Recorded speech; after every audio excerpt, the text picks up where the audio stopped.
what is your hatred for John Cena? Yo, when Hulk Hogan takes a rock bottom better than you, there's a problem. There's a problem. My man. All right, so give me the camera. One rock bottom. Yo, no, it's more than that. Show, give me the camera. I got the fucking camera. Kenny, I'm gonna have to do it for you. I'm gonna give you the whole spiel. He came out as a prototype.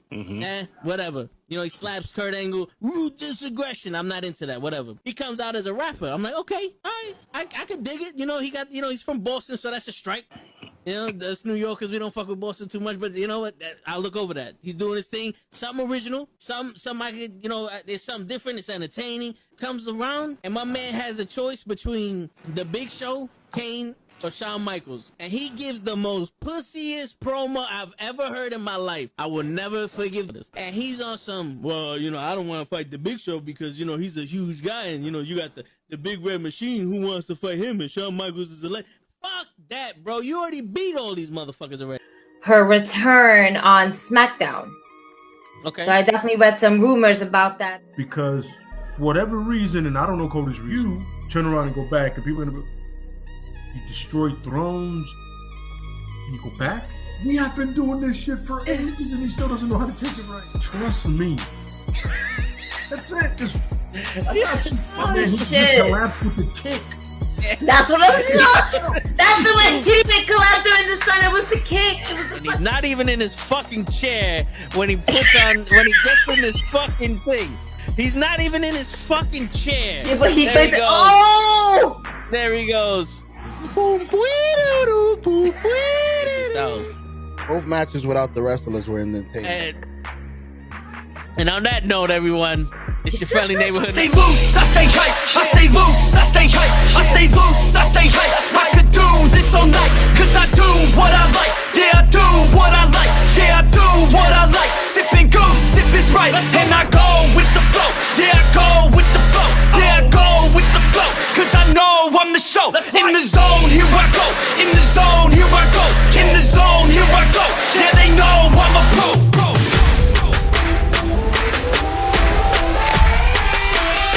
Let's go, let's go!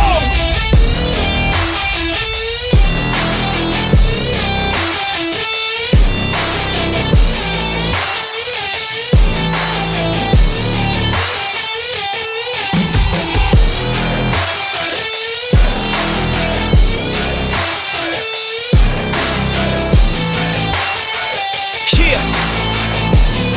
Let's go! Here I go, I get lit, I get hyped for this shit. That's right.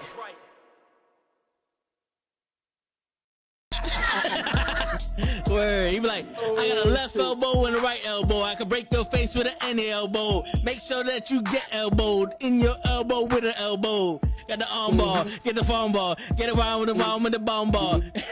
Daddy's gonna take you to Jersey Shore. What's going on, ladies and gentlemen? It's fucking Thursday night, and you know what that means? It's Wrestle with Knuckleheads. You motherfuckers on YouTube thought you could stop us and ban us for a fucking week, but we back. Fuck y'all, bitch. Anyway, we are back. Yes. Yo, Gigi, hold on, wait. Let me put the disclaimer up real quick. I have a disclaimer. It's me talking. It's not the pocket. Fuck you, YouTube. You son of a bitch. Yeah, we got the disclaimer and up. that's how this channel gets canceled. Thanks, guys. Thanks how we everybody for visiting. What's the hashtag for that? Strong. What's Word. Hashtag fuck YouTube. Fuck you too. Shit. But we are back strong, live, in living color, better than ever with the fucking ScotaRicans. We got KJ Mack. We got Dave Rivera in the fucking building. What's going on, guys? My bad. That was the wrong fucking thing. I meant to do this shit. My bad. Oh. Wow. Bad. Well, I got this.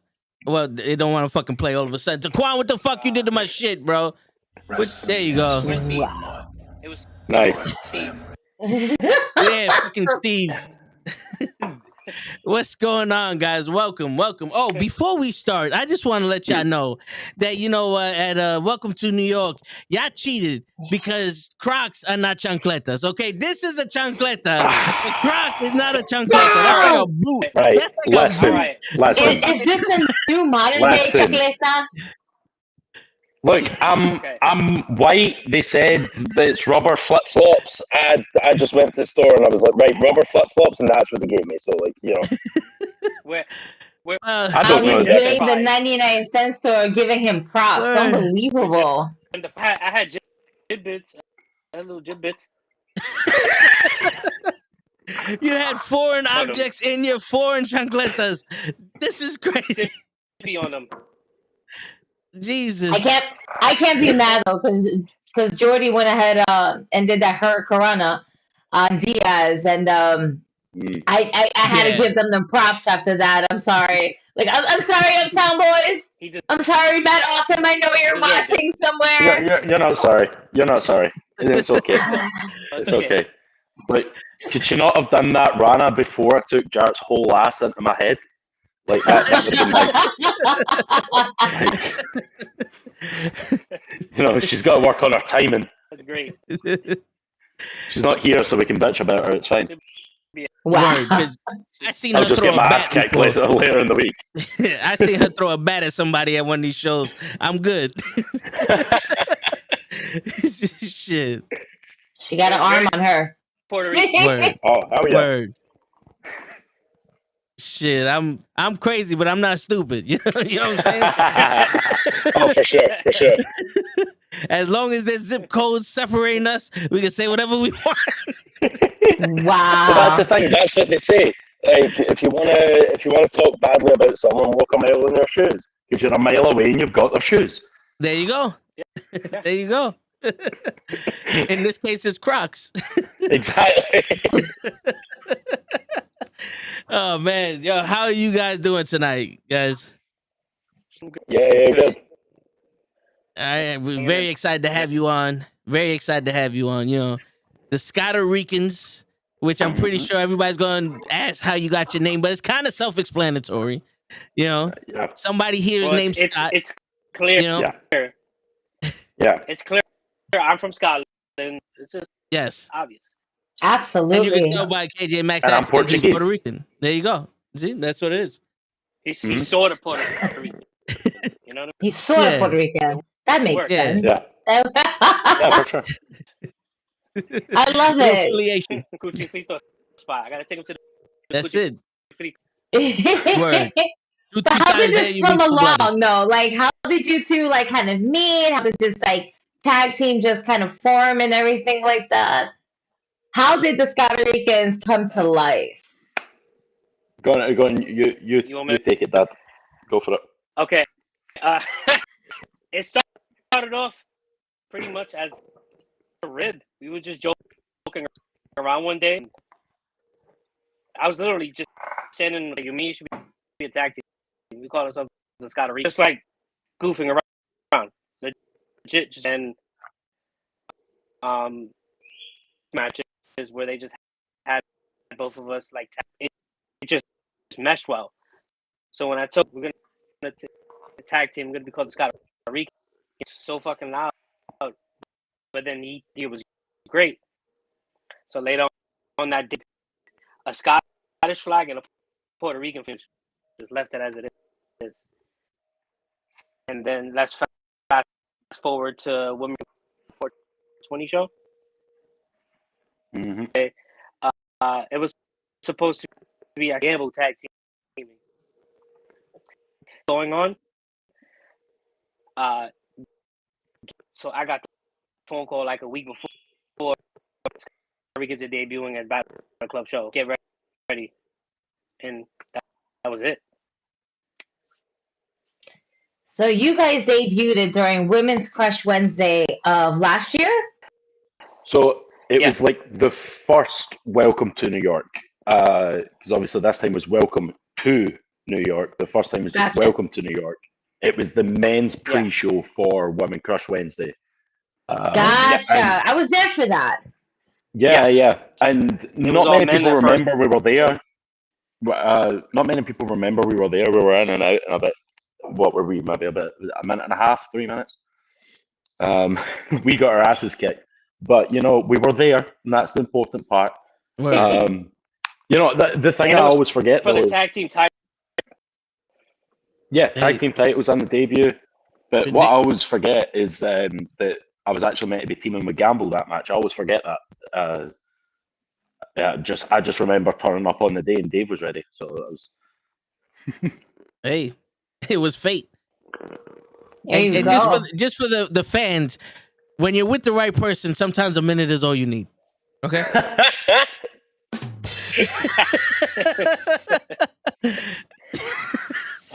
was a good one. This is why we have rules for you when you walk out those doors. This is why. Many of the reasons why we set this rules is why for I'm not you. allowed to talk. I'm not allowed to talk to people out in public.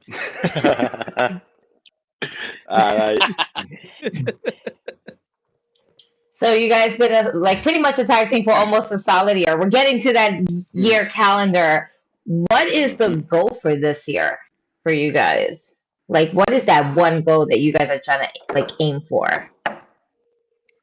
Battle Club Pro Tag Team Championships. It's yeah. Okay. Nothing else in mind. No other cares or worries. Those two absolute slithering snakes have got them. And I feel like it's up to us to save Battle Club Pro by taking them off. Word. Terrible people. For real. Yeah, they're no, they're recycling just that money. Society. They're menaces to society. That's what. just using the money just to get by. That's not a real tag team. Word. Nah. Nah, you need to get your ass kicked a few times. That just take a couple of chickens from a couple of different people. Earn your stripes. Shows what type of person Abe Khan is. Mm. Well, they got Khan in his name. Well, that's it. Yeah. He's one of the. He's the least important of the three wrestling cans. Oh man! Use their money to get political. Where you know they didn't check that envelope. There could have been some monopoly money in there. You know. Hey, I heard a rumor that it was just vouchers to McDonald's. Oh shit! You know, they were about $1 size. They used the old EBT coupons. Oh shit! Listen, coupons. Listen. Stack? You remember the stack? Them shits be coming through though sometimes. I ain't gonna front. Them shits be coming through sometimes. I'm a Puerto Rican and a Puerto Rican at the same time. All right, it's hard. Times it's hard. It's recession. Word. So I honestly, KJ Mac, we got you right now. Hello. Yes. Working at let's see, at Fallout. What's training like for you guys? Like on an everyday basis, every other day basis? Like, what is like the toughest lesson you guys have learned so far being in Fallout? Well, so training, we just took on a new training schedule. We have 4 days a week, where on a Tuesday we have Masha and Akira. On a Wednesday we have Santi and Ahmed.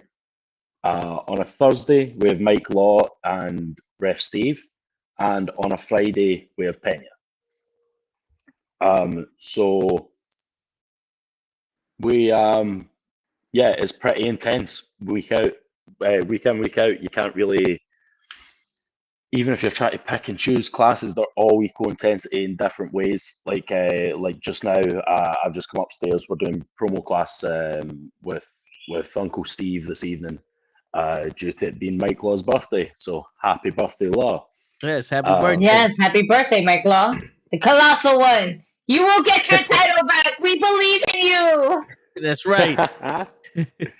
So it's always intense in different ways, and it's good for us because maybe about this time last year, me and Dave were named as captains at Fallout. So it's the two of us and Anthony Gamble, the three captains, that along with the coaches work with everyone to try and make sure everyone's at their absolute best at all times.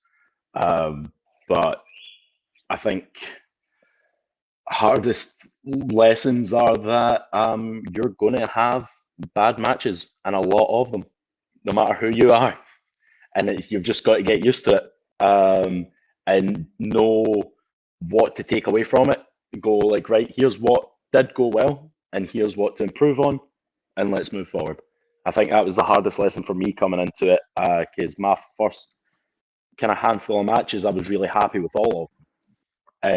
And then I had my first couple of objectively bad matches, and I was just like, right, okay, cool. So this is what we learned. This is what kind of went well. This is what we can move forward with, and then let's take that on. Do you do anything special to like rebound from them? Because I know having a bad match got to take some kind of mental toll on you, and then you try to compensate in the next match. Like you do anything special? Like, you know, go to a spa. You go to you said to a spa? Like yo, listen, these guys' bodies be hurting. You know what I'm saying? They need some Asian women to rub upon them with the hot rocks. You maybe get a midget in there. They have price. You never know. I'm just saying. Hey, listen, on the back. Yes. Midgets are pissing to some people's backs. Sorry, little people. We don't want to piss off anybody. No, we already offended the midgets. The little people. They walk on normal people, tall people, little people. It don't matter. You know, the small people. What is this? They want to offer a promotion. You'll fuck you with your promotion. Let's stop. Let's stop. Yeah. Yo, the hacker. But a bad match, it's, in all honesty, it's a quick rebound, because we're normally, as a tag team, even in singles, we're normally in the first half of the show. So we normally get changed, go sell some merch, go talk to the people, watch the rest of the card, and afterwards go out for a drink and a bite to eat, and then it's forgotten about. You just move on, because thing is, you're only as good as your last match, as they always say. But I believe is that your next match always has a possibility of being your best. So you're as well just moving forward and looking forward to the next one. Okay, I hear you. No. Gigi got the JMO on deck. She just missed out on what you showed us. Okay, this is my new. I wish they would sponsor me. Tequila. I wish they would sponsor me too. I'm on this bitch every week. Cheers. Hey. Yeah. Cheers. Salute. That's what's in this cup. I got it. I'll be ever the professional with my water over here. Hey, I had apple juice before. I ran out of soda. Wow.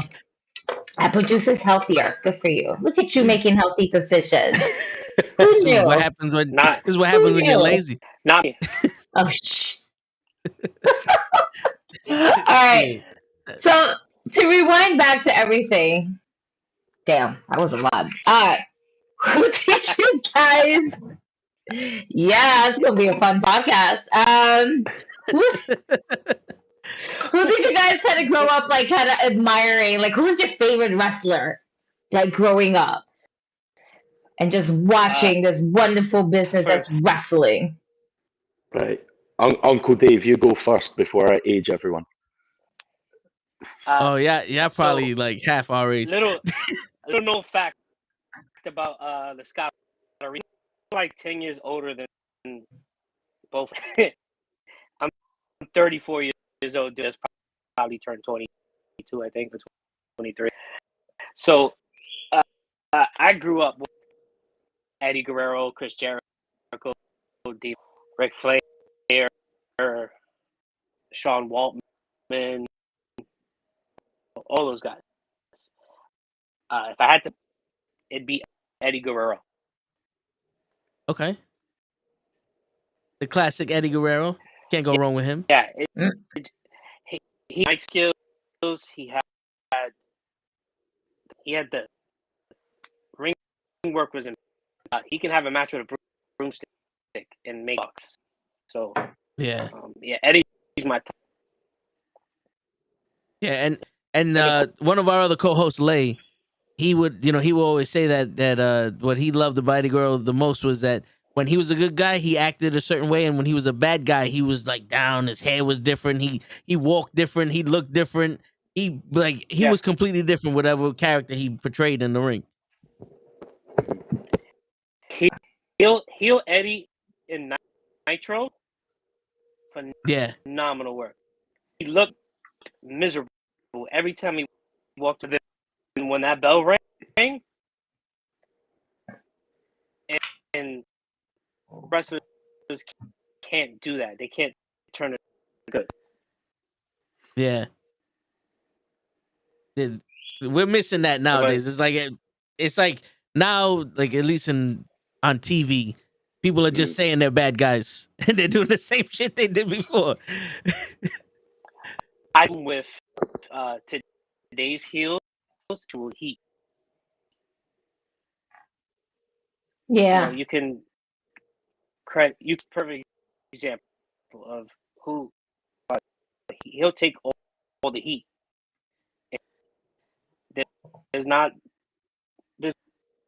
Nobody really likes the heat. It's lost art. To where you live that gimmick. They did in the 70s and the 80s and the early. They lived that gimmick. I'm gonna tell you to go fuck off. It's that end. Word. A lot of are afraid of actual heat. I'm a face, so don't let me turn heel.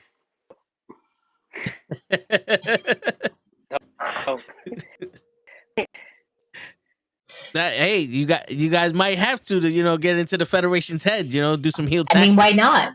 Why not? It's Word. Everybody remembers the villain.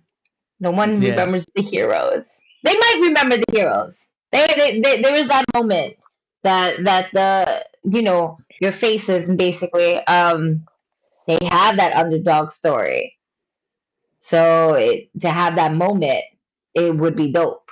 But sometimes like some faces we feel like it gets lost in the shuffle, where it's like you could only do so much good, and then it's just gonna bite you in the ass.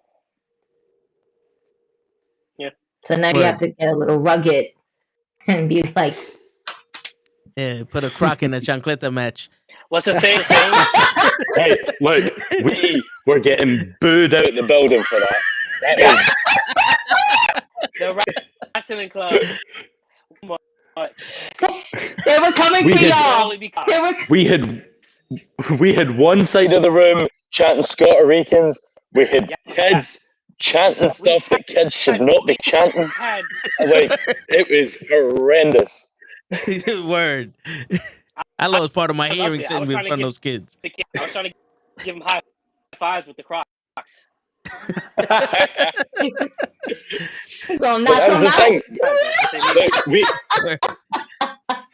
We came out real excited. We're like, oh hell yeah, we're going to put on a show here.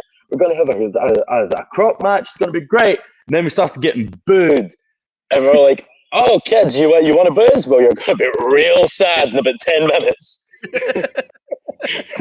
I love oh my god! You guys are like, yes, I am going to crush all of your dreams right now. Oh hell yeah! Watch this. Don't let me become a heel.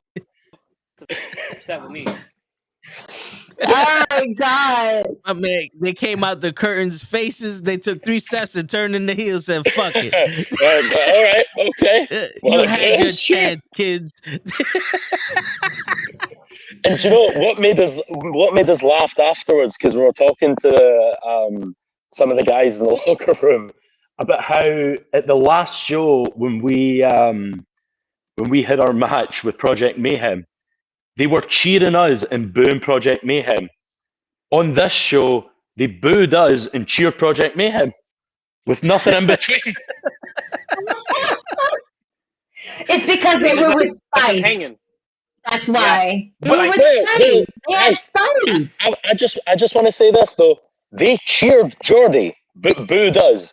So Jordy hit our Hurricane Rana, they cheered the Rana, then we got the pin, and they booed us for winning. We couldn't win. I was part of that crowd that was there, and I was like, damn, my boy's gonna win, but I gotta give it to him. And all I hear is Kenny. I hear this tall gentleman yelling at me, "You selling out! You selling out! I can't believe you sold out! It was a two-hair Corona! What are you talking about? No, you sold out!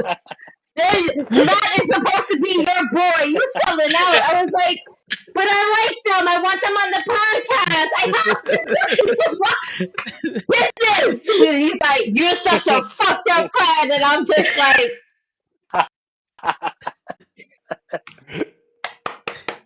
it's okay. It's okay. Right. It's okay. It is what it is.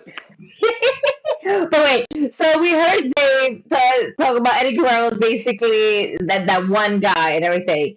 KJ, who's your guy?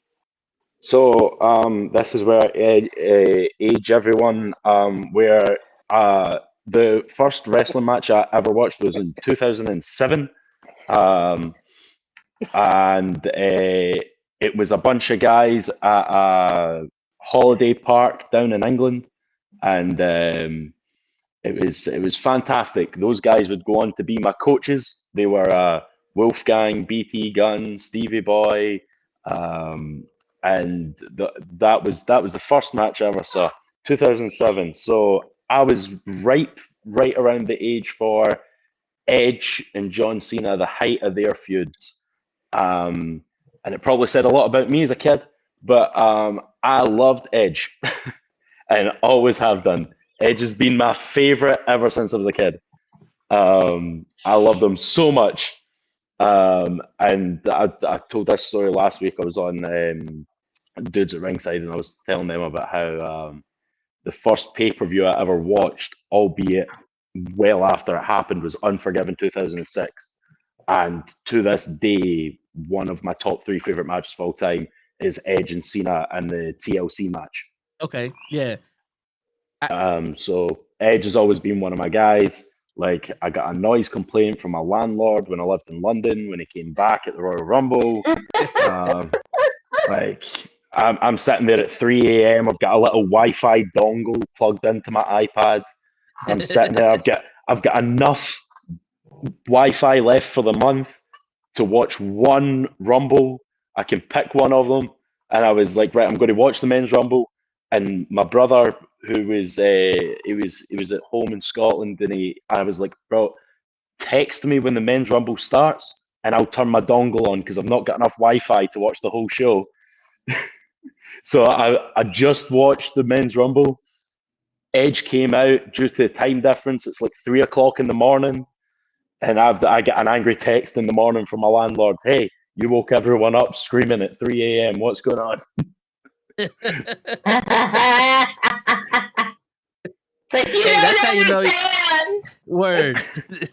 The Super Bowl and wrestling, those are the only excuses you got to fucking wake somebody up. Yo, I don't know if you guys noticed. I took landlord you. Word. No, all I did, I texted the landlord back and I just said, "You think you know me," and sent it. That's it. That's it. Was there smoke coming out from somewhere? Please tell me. Yeah, I took a deep breath when you said Edge and Cena, because I thought you were gonna say your favorite wrestler was Cena, and I was about to be like, "Well, that's all, folks." Nah. It's good to have this. Do you know what? No, I did like Cena growing up. I did like him. I did like him, but like watching it back now, knowing what I know now. I loved Cena more than I ever did as a kid. I loved him as a kid just because the way that kids love Cena. I was the exact target audience. His whole like rise above hate stuff with Kane and Zack Ryder, like all that. Loved it as a kid. I look back at it now and I was like, Jesus Christ, that was horrendous. But like I look back at the Nexus, love the Nexus now. Hated them as a kid because I was supposed to. So looking back on it now, I'm like, God damn, John Cena destroyed the careers of that entire faction. Yes. All of them. Apart from Daniel Bryan. Yes. So Yeah, pretty much. Because Anybody else? and then I'm just like you got about the Nexus being his childhood.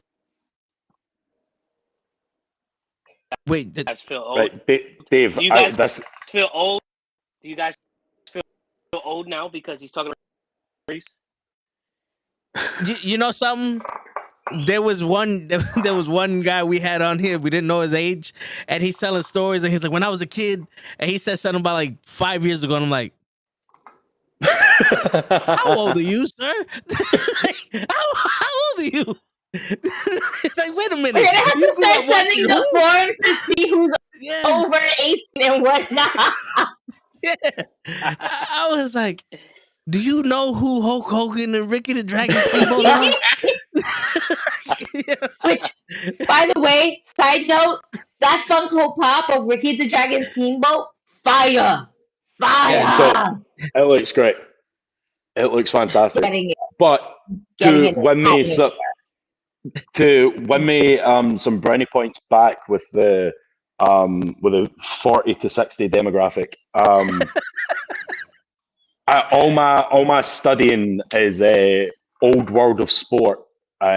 So like Johnny Saint, Fit Finlay with a mullet, like that's Lord Steven Regal, all this stuff, all that jazz, like that is my bread and butter. That's what I watch to study.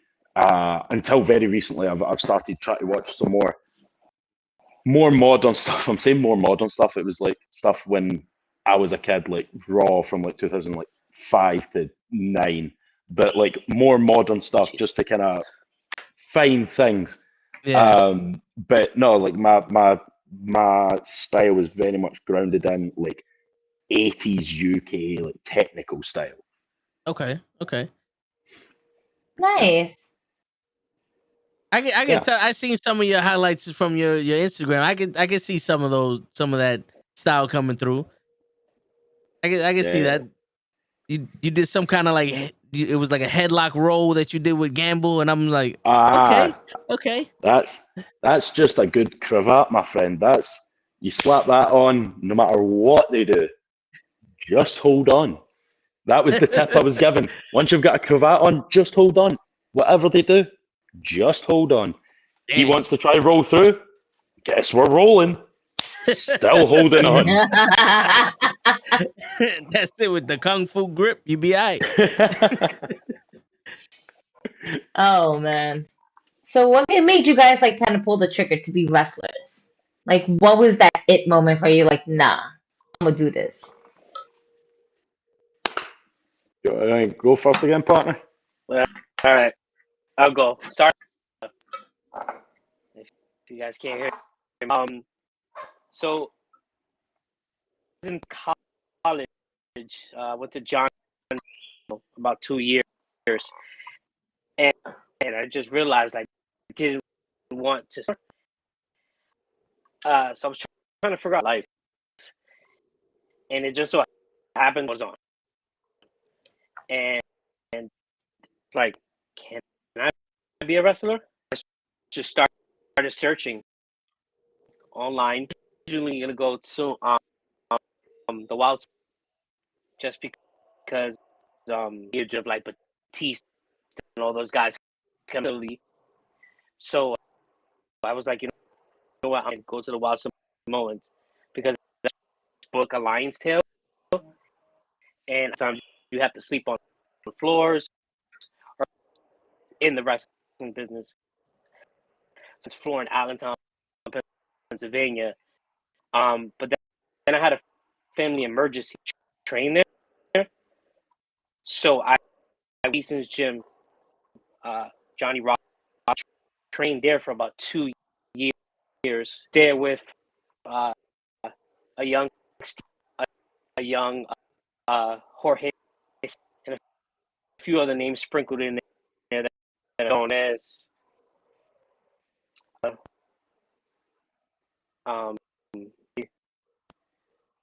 guys from Chikara. That's where I about 2.5 years. having a kid and continuing with the wrestling. I have to do the right thing to do was provide for my kids. Yeah. Which are in and of itself. And so a husband at the time. Things didn't. I'm no longer, I have to do something to keep me. And I've developed a friendship with a wrestling to, be, and he opened up the fall out. In contact with a lot of guys from Gleason's. Was the coach, and I knew Masha because, but I knew she came. So I said, you know what, I'm gonna try. Thursday, I was like, this is, Then the second day, Santana, LAX came in, destroyed everybody in a blow-up drill. Sure enough, when I was up, I was like, yeah, I'm staying. Been training since. Okay. Shit. You had a journey with that shit, but I hear you though. Yeah. It was one of those things where you try to find what makes you happy in life. You try to find can brighten up your day. Is it? I kept watching. I went to Mania, so I was just like, I have, and I also wanted my kids to see them. So that was one of the things that I wanted to do. And they saw that I didn't give up on my dreams. My motivation was to wrestle, have my daughters cheer for me, my shirts, which is available.com. Go get your shirt. Yeah, so that's pretty much my okay. And there ain't no motivation like a kid, I don't have any of my own, but there ain't no motivation like having to support a kid and all that.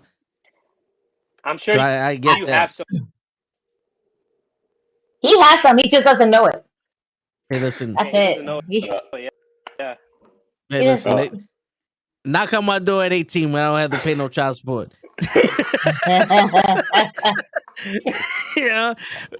We're almost there. Child support. You're gonna get him. Listen, that one day is gonna be a really short kid. He's gonna come up to you and be like, "You fucking did this to me." Hey, listen. Then I know it's not my kid.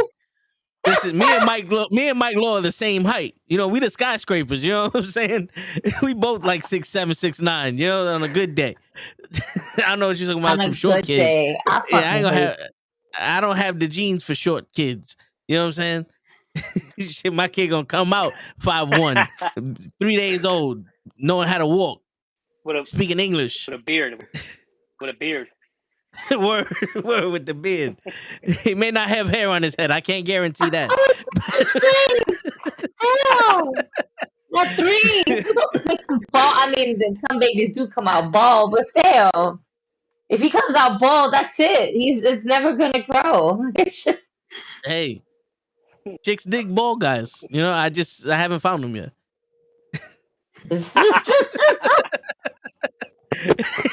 They're somewhere. Oh my god. Oh dear. So KJ, what was your moment that, like Gigi likes to ask? What was your moment? I don't know if it's my Wi-Fi, but Dave's story came through like a Mad Lib, so I'm hopefully got a better connection here. We were trying to cipher. No, it's okay. We honestly think we got the important parts. We got the most important parts. We just needed an adjective, gym name, a man's name, a tag team name, and then that would have filled in the gaps. Okay. But yeah,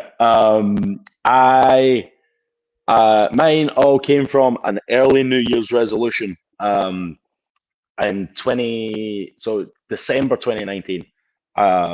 Basically, I was living in London. I was going to drama school in London, or a small kind of village just outside London. And I found that I had class Monday to Friday, 8 till 6, and then I had nothing else to do. That was it. I would go to class, I would go home, go to sleep, do the same shit the next day. I was like, damn, I need to do something different. I wanted to do kickboxing, and because there was a kickboxing gym that was right next door to the place that I was going to drama school, and my mum was like, no chance, not happening, nope. And I was like, right, okay, sure. I'm going to start going to a gym. No, I was in a church hall, setting up a wrestling ring, rolling around. But I was for ages because my dad even come down to visit me a couple of times as well, and I was like, "Oh yeah, I'm off to the gym for a couple hours. I'll be back in a bit." And I'd come back like limping and stuff, and they're like, "What the hell were you doing in the gym?" I was just doing we were doing CrossFit. Sure, yeah, that's what we'll say. Yeah, CrossFit. But in reality, I was with oh hey. They said hey. Okay. Oh, okay. But in reality, I was with UBW, and we were I was learning. I was the only like newbie there. So basically, the setup was it was a church hall. We would set up the ring, and then all the regular guys would be in the ring working, and whoever wasn't working would be at the side with a crash pad with me. And they were just like, "Yo, so you're just gonna like take some bumps and stuff. So this is going to be the hardest bit. It's going to take you ages to get over the initial fear of throwing yourself at the ground." And then I just went boom. And he was like, "The hell was that?" I was like, "I was a goalie for like 10 years." And they're like, so that initial thing for people like training, getting over the fear of throwing yourself at the ground, I just didn't have it. Yeah. Because I'd been doing it for so long, people kicking footballs at me at 60, 70, 80 miles an hour, and just my job being get some part of your body in the way so as it doesn't go past you. I just didn't have that fear of throwing myself at the ground. So I was kind of picking up a little bit, and then the pandemic hit in March 2020. So I had started December 2019, March 2020, that pandemic hit. We got an email from the college saying, "Look, we're closing just until this thing blows over." So I packed up my entire flat, drove back home up to Scotland, and then a couple of months later started at Iron Girders, which is a Wolfgang's school. So I started training with Wolfgang, BT Gunn, Stevie Boy Xavier, and I was training with them for 2 hours a session, 3 times a week. So I was there like regular, putting in a lot of work. But it was weird because like my first like 9 months of properly training, no one else was allowed in the ring with me because of pandemic restrictions. So I was just in the ring doing rolls, taking bumps, running the ropes. Like that was all I could do for like 9 months. So by the time that someone was actually able to get into the ring with me, there we go. We're good to go. So it was kind of weird because of pandemic and stuff. But once I really got going, I really, really got going. And then after about 18 months of training, I moved out here to America and found the Fallout. Nice. That's cool. Shit. Yeah. Back in my day when I was in high school and I was like, well, I don't know what the fuck I want to do with my life. I was trying to look up wrestling schools and the only one I found was in Jersey. And you know, being in the Bronx in high school, Jersey's like another country to me. You know, so I don't know how I'm getting to Jersey after school. part of what part of the Bronx? Yeah. By White Plains Road. Castle Hill. Yeah, not too far from Castle Hill, yeah. Yeah.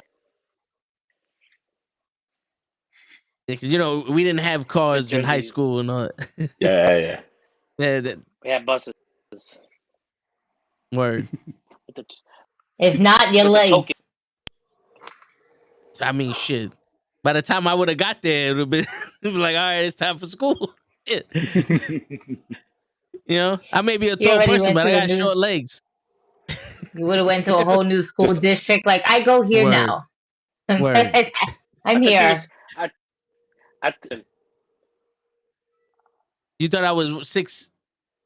You said 6'7", right? Yeah, but in high school, I had to kneel down. I had to slouch down because it was I went to school in South Bronx. You know what I'm saying? People want to pick fights, and you hurt 1-2 kids, it's all right. But when you start hurting the whole school, they're like, wait a minute. This is a grown man here, and it's like, all right, I gotta blend in. Terrible. That's why they wouldn't let me play basketball. Was it? They wouldn't let me play basketball because I would have dunked it on everybody. I'm just saying. Was it? No, they were checking birth certificates and everything. You would have had to take ladders to get to the basket. All right. You would take a baby ladder to jump to possibly toss it. It's okay. Listen, denial is the first step. We understand this. We thought you would have got over this by now. Hey, listen. And here you are still embarrassing us. Kenny, I forgive you for not coming on tonight. Show. Go fuck yourself. Lay, you always get That's it.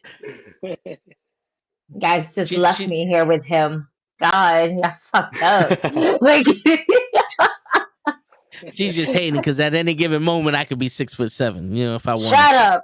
Shut the fuck up. Yeah. You wish. All torso and lifts. That's it. My God. I did heavy squats in high school. I got a compressed spine, right? Yeah. Is that what you call it? A compressed spine? Yeah, Oh, spinal. Oh my God, I'm tired. The doctor's surprised that I can still feel my feet. Okay, that's how bad it is. I get one good stretch. Clack, we're back at it. We're back at it. Yo, I'm done with you. Let me ask you. Forget him. All right. Goodbye. I wish I could delete it. Thank you. Thank you for deleting yourself. I appreciate it. Hey, he had to. He had to go. He knew he was on timeout. God damn it, he's back.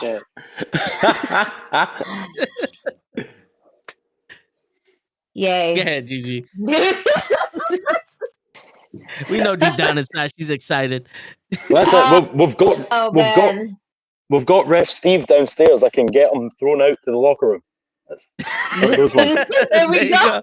There you go. That would be official. Yeah. He might be the only one that hasn't cameoed in one of the interviews that we did, because Mike Law, everybody in the fucking Fallout just walked through. There's a conga line. They're all downstairs, so I've kind of come upstairs out the way. Oh shit. Yeah, probably. He was like, "Hey, we're missing one. Where is he? We're missing one. Where? Upstairs doing what? Oh, he's on the phone? Got him." Hold up. Everyone sounds American. I've not heard a foreign accent in a while. Where'd they go?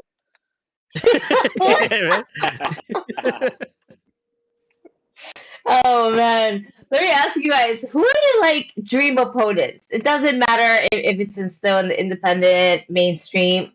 If you can just a dream match, put yourself in your own dream match. Who would that dream match be with?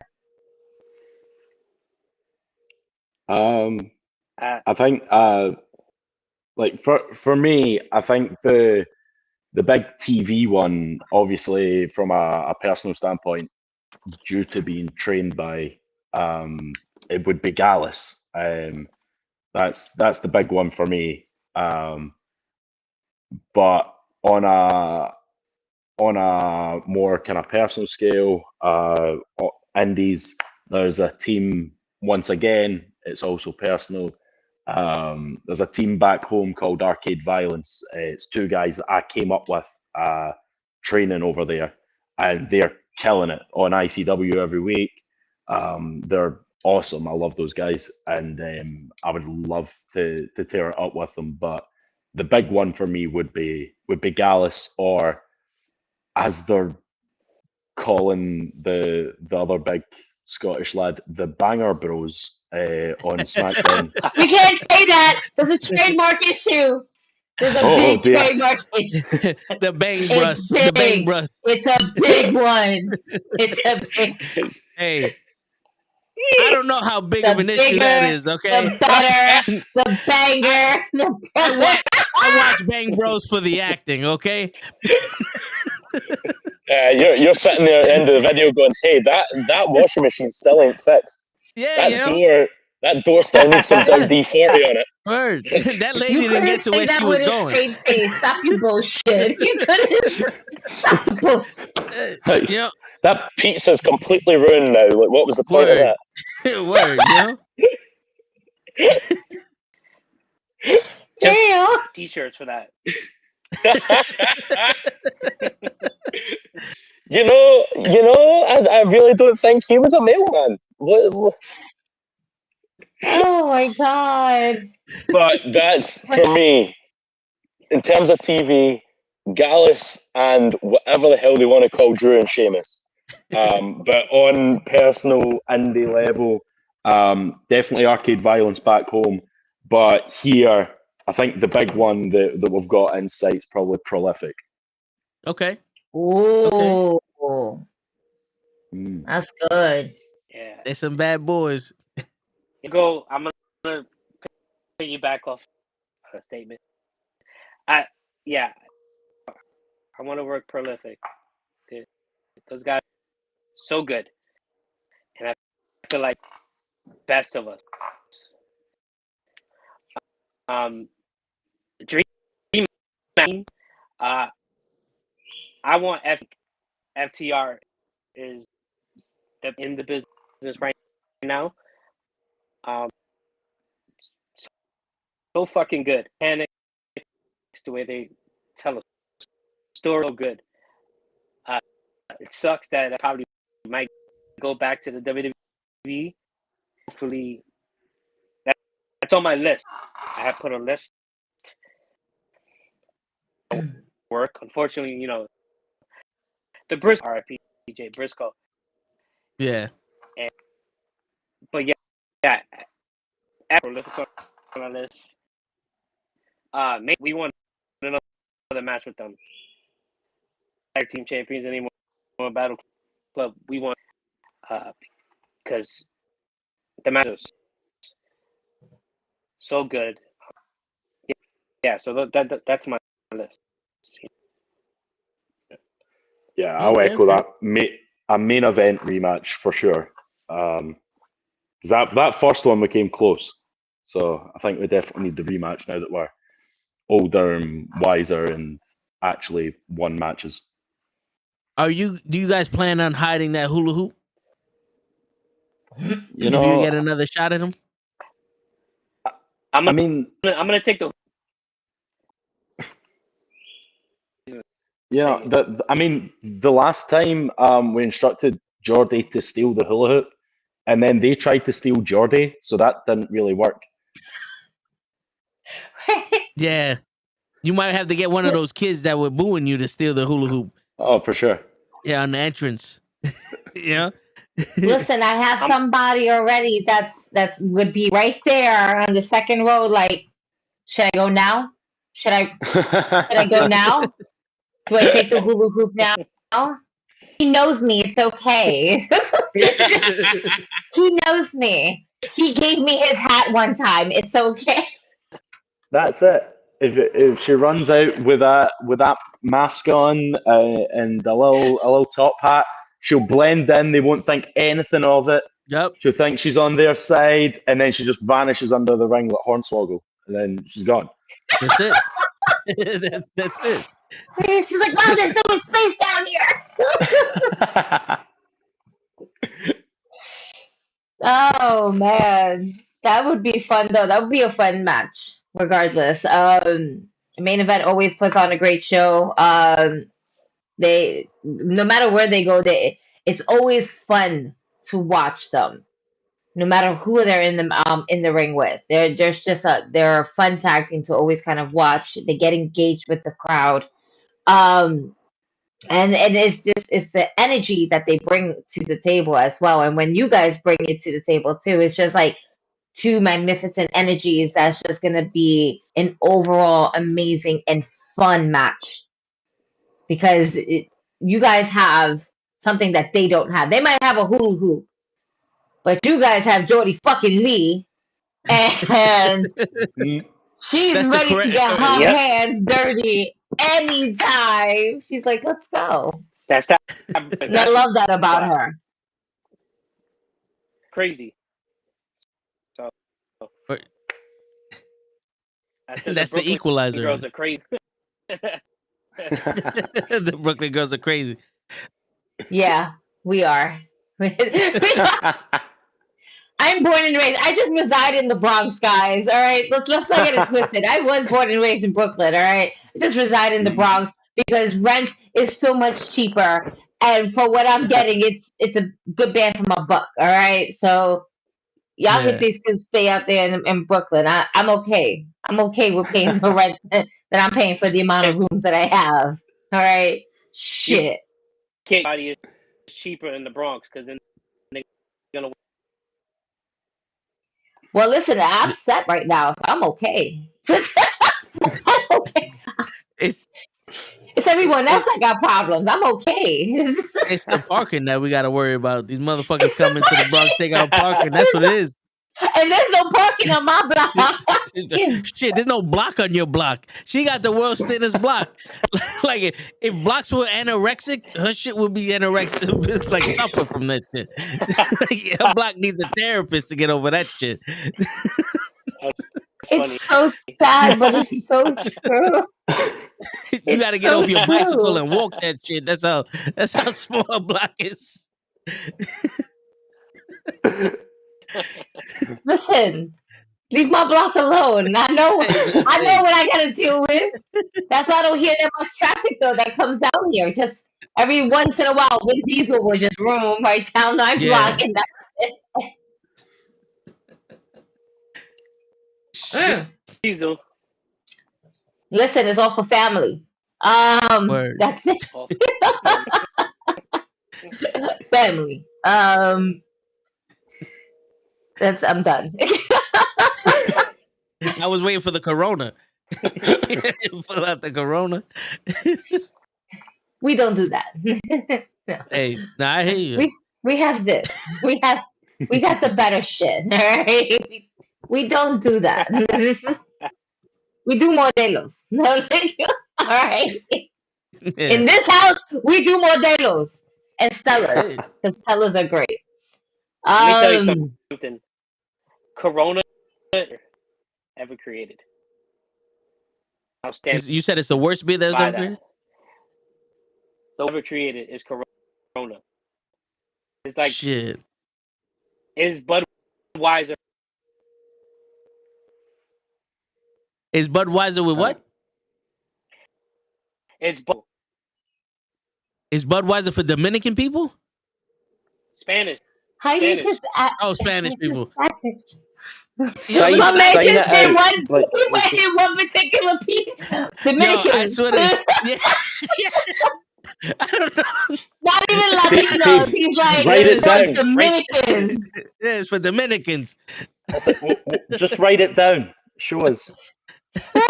Yeah. Get your whiteboard. I have one. Morse I'll pass code. it to you. Morse code, Dave. You're old enough to know that. Oh, man. Shit, I don't even know Morse code. I know what that means. Yeah, we know sign language.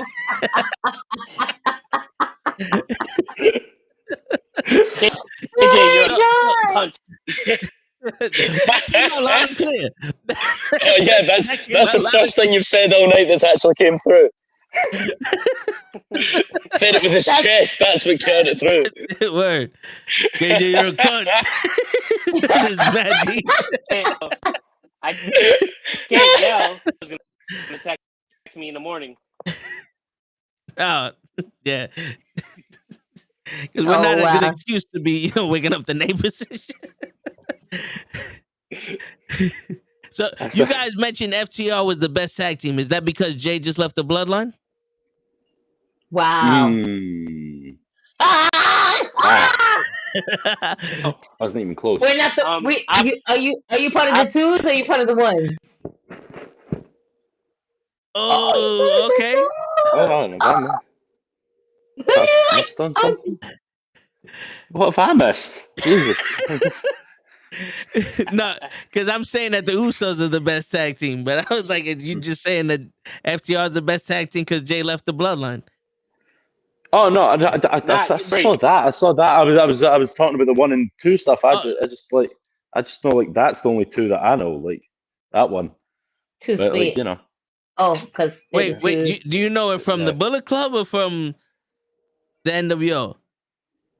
I'm Bullet Club. Yeah. Okay. I'm too young for NWO. Yo, listen. Like, I was born in 1988, but I started watching wrestling in 1985. I shit you not. Everything. The first thing I ever watched was WrestleMania 3. The first thing I ever watched was WrestleMania 3. So that's why I started watching from 1985. Yeah. Well, I mean, like, I'm trying to think. What was the? Oh, it would have been the Fatal 4-Way at WrestleMania, the year I was born. It would have been the was it Triple H, Mick Foley, Big Show and The Rock. The Rock, yeah. Yeah, WrestleMania 2000. Wow.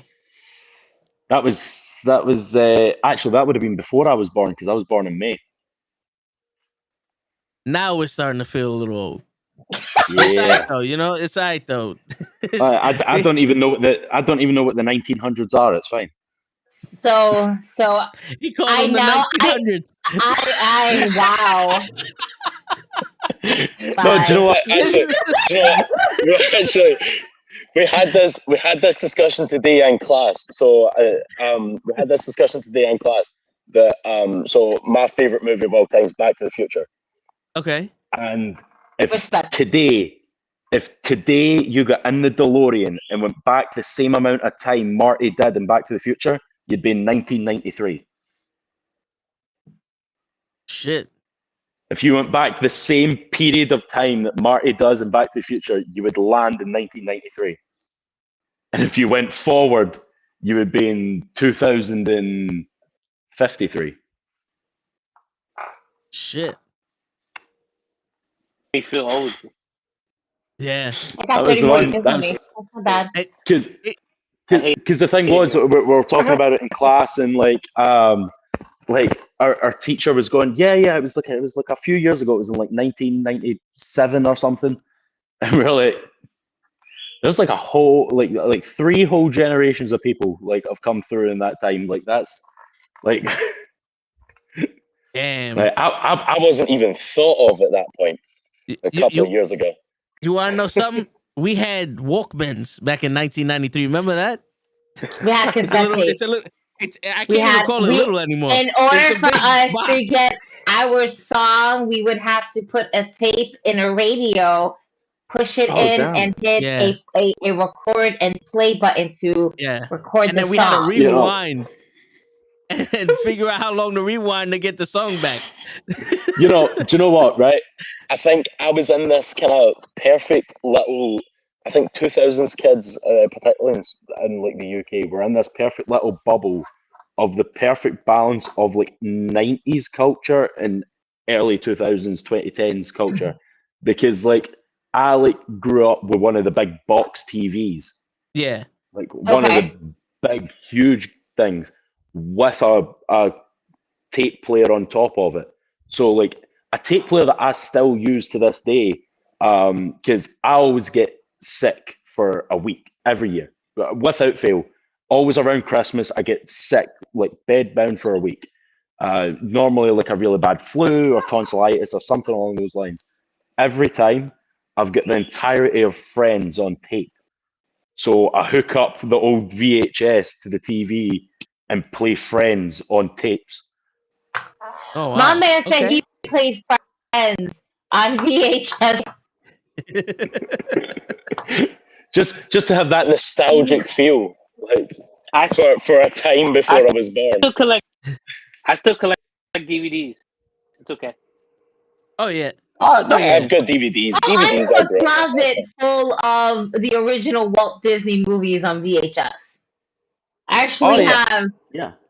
I actually have the golden penis that's been drawn inside the castle, and this is a legit thing. I'm not blowing smoke up anybody's ass, but there's a golden penis. I know exactly what you're talking about. Oh, I know, but I'm not letting it go. I don't care how much money that stays with me. I'm a collector of things, and I have a golden penis on a Little Mermaid cover. So. Like the Rugrats one with the orange cassette tape, like the orange box. Yeah. Oh wow. I like that one, and I had a few, to be fair. Like I had a lot of the Disney movies as well. But yeah, the ones that I still have and know where they are is Friends, or at least like season 1 to 4 of Friends. Damn. I used to have the cassette tape of Xena. Remember Xena, the Warrior Princess? Warrior Princess. Wow. My mom used to have the whole series on cassette tape. That makes a lot of sense. That was when it was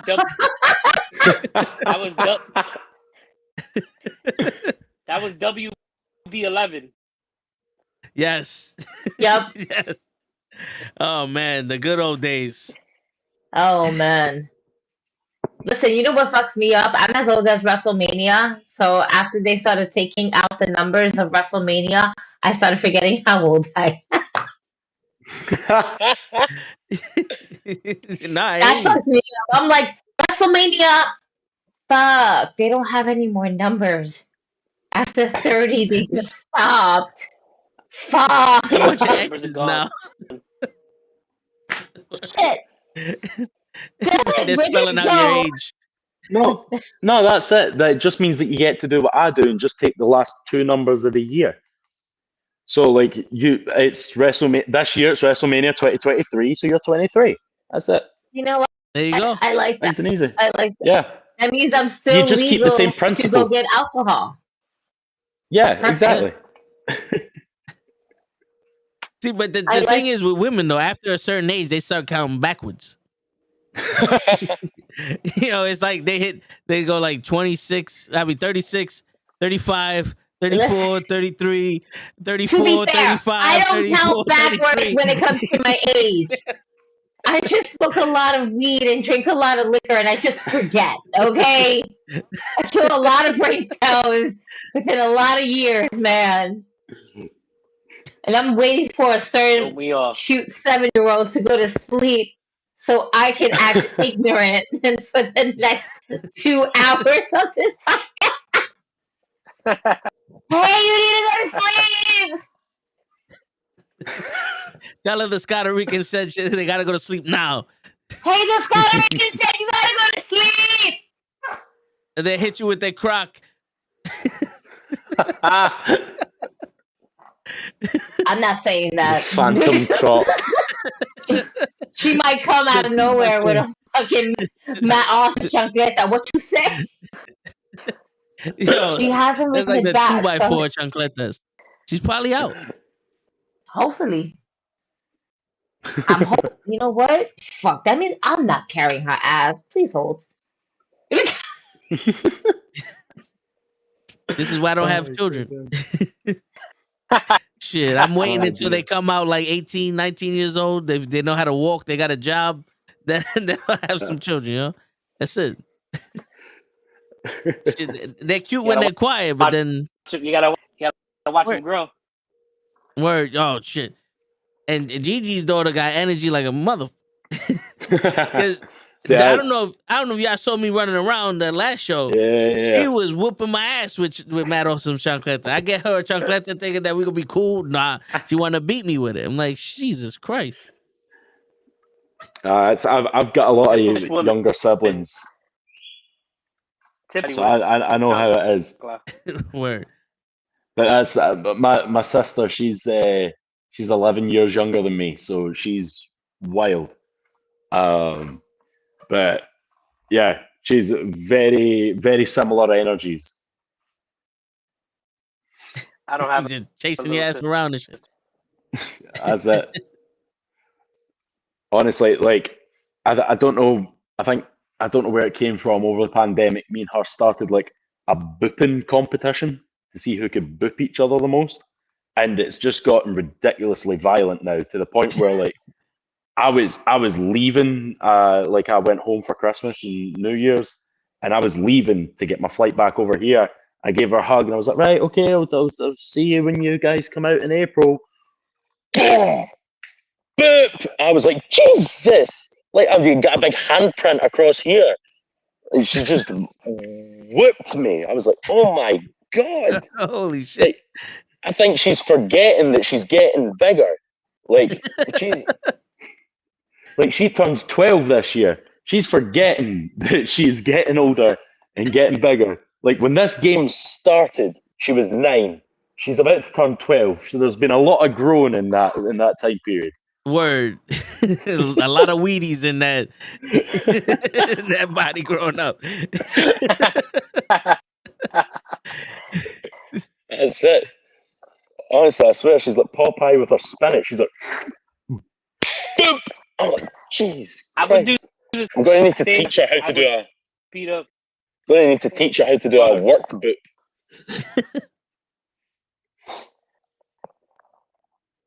I would do the same. But like hello. Oh, hello. It just came out of nowhere. I don't want pizza. What? You don't want pizza? It's too late for pizza. You gotta go to bed. So they're on. No? Yeah. And she has ran away. See? Yeah. Right? There she is. Okay, now I'm being summoned. I have to get back onto my mom duty. Yay! Hey! Bitch. It's the Undertaker. Bong. Stop. The smoke comes much later. I promise you that. The smoke comes much later. Yes, we'll go. We'll go. Just you get started before me. Fuck. I'm on my way. I am on my way. I see you. Go, you better get your ass in bed. Damn. I'll be back. Little ass. Take a croc. Word. So you guys, you still watch the TV shows like AEW and WWE, right? Yeah, I know probably a dumb. Yes. Have you seen the Royal Rumble? Yeah. What do you guys think of it? We were speaking about this in the car last night, going back from training. I hope that it ends with this whole thing. I think the men's Rumble was fantastic. I think it was one of the best. It's definitely the best since the 2020 Rumble. I think the last couple have obviously, through varying factors, have kind of been a bit lackluster. Last year's in particular was awful. But I think that this year was exciting. It was good to watch. I think Walter was immense. He was so good. But I'm hoping that the whole show, obviously everyone's talking about the Bloodline storyline, and I just hope that it comes to Roman defending both titles at Mania separately. Because we're going to have 2 nights of Mania. Yeah. Have Roman main event both nights. have a main event night 1 with Cody, give Cody his moment, and then main event night 2 with Sammy. That's my hope. Okay. Because I think if you don't have Sammy either going up and probably winning either the world title or the tag titles, doesn't matter who's in that position. It could be The Rock. They are going to get booed out the building. Yeah. So I think it's important for Sammy to be in a very, very prominent position at Mania. Okay. I disagree.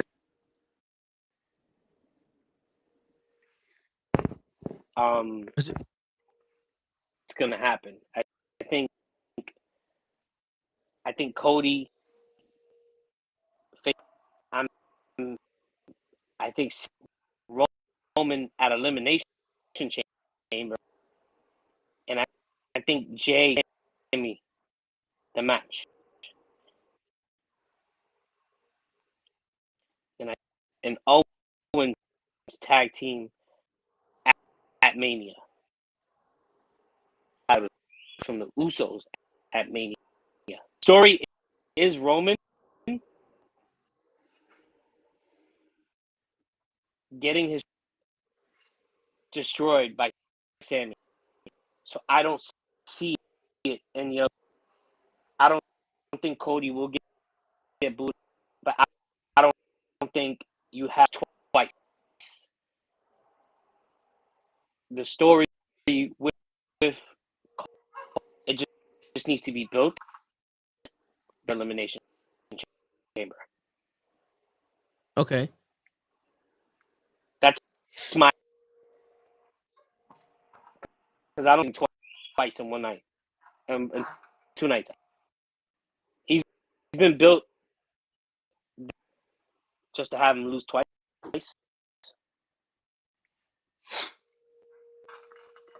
That's true. Yeah. But right. I think stranger things have happened, and you can, like, I had some fantasy booking shenanigans going on. I actually had him losing one of them before Mania, and he has his big match against. Promise we're not, Matt. It's fine. You're awesome, awesome by name, awesome by nature. I already talked to him about the croc chancleta that they used. What's going on, Ray? What's up, Matt? Hey, Ray, my man. So how would you have him lose it at Elimination Chamber? So I wanted the Elimination Chamber to be where they split up the bloodline. I was hoping that it was going to be a case of like the Chamber was like Sammy, the Usos, Solo, KO, and could be someone else, like, for an opportunity at the Universal title at Mania. Okay. And it's purposely stacked against KO, and all you have is someone random in there. Say it's like, I don't know, you have like qualifiers. It's like R-Truth or something. It doesn't matter. Yeah. And you have the bloodline just absolutely decimate whoever that is, and then KO comes out last, and they have everyone kind of squaring up, and then that's when KO and Sammy facing off with each other turn on the Usos and Solo. And then you get down to that final 2 of KO and Sammy, and you just have, like, give them 5 minutes, just to have 5-10 minutes, just to have a bit of a banger, and then boom, you have the pin. Sammy goes up, they shake hands, they're friends again, and then you get to Mania with Sammy and KO up against, Sammy against Roman. Sammy's got KO in his corner, Roman has the bloodline. Sammy goes up, wins the title, and there's your SummerSlam main event, Sammy versus KO for the Universal title. I mean, That's yeah, how I I get would it. have done it. I get. That's how I would have done it. Me, I'm on the side of, I think Jey Uso should be getting a shot at Roman at WrestleMania. It's interesting.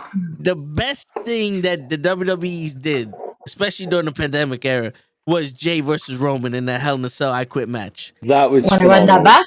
That was great. Yeah. I want to see Jay at WrestleMania against Roman getting the head of the table. Then you can give Roman a six months off or whatever it is, and Jay's trying to be that guy. He can't do it as well as Roman did. You know, he just got lucky, and then you can have the SummerSlam thing there. But I think that family dynamic is where, you know, for me at least, because I'm a family guy, so that family dynamic like tugs at the heart. Where you just see Roman, when you see Jay yelling like, "Why you had to do me like this? Why I hate you?" You know what I'm saying? See, I think I think if you don't have Sammy in a world title match at Mania, you have Sammy and KO team up, which is that's the part that me and Dave agree on. If he's not in a world title match, he needs to win the tag titles. That's the only two options. Because Cody's going to get his moment. Cody's going to win the WWE Championship. He's going to have the Winged Eagle. But they've been talking for a while about them splitting the titles again because certain representatives of certain companies aren't happy that they don't get titles on their TV show every week, and that's the big thing. That's why the US title has been the real workhorse title on Raw for the last 9 months because Roman's never really there. It's true though. So that's why they've been forced into having these big top card stories of Seth Rollins and Bobby Lashley and even Austin Theory. You have these guys in there. They're getting pushed to being main event guys, but they're main event guys feuding over the US title in the main event picture for that show because the other title, the world title, is on another show. Yeah. And I think, especially with the touring schedules not lining up as much as they used to, it's hard for them to have Roman on both shows. So they need to split the titles again. Yeah. And I think especially with the sale, I think with the sale, they're going to need to split the titles for the sale of the company. Because I think it's say you're a Disney, you're going to want, or ESPN under the Disney umbrella or whatever, you're going to want your big championships on both shows. You're going to need a world title on both shows. Like I miss the big gold. I grew up with the big gold on SmackDown and the WWE Championship on Raw. That's what I grew up on. So whenever it's one title again, I always feel kind of iffy about it.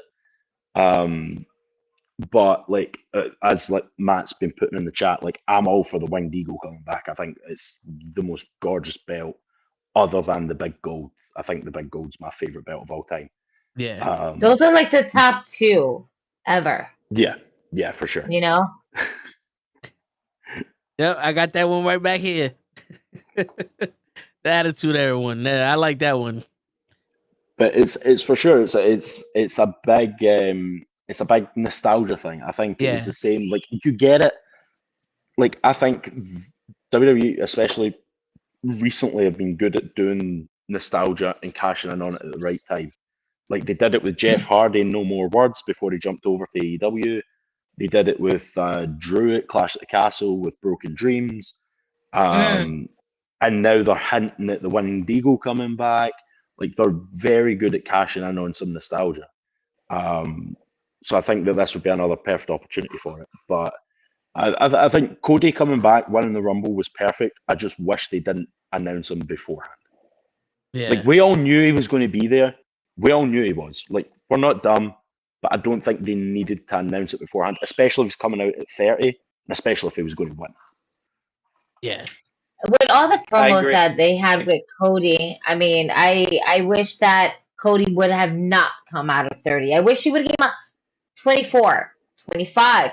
I would even taken 27, 28, and 29. Anything but the number 30. Why? Because we already know, as a given as fans, Cody is the chosen one, right? This is what we're all thinking. He's the chosen one. He's the one that's gonna dethrone the tribal chief because he made that big ass move from AEW to WWE, and they want to give him his flowers. The flowers are due. But when to give it such like an announcement, and then he comes out, she chooses Sammy of the crew or Jay. What?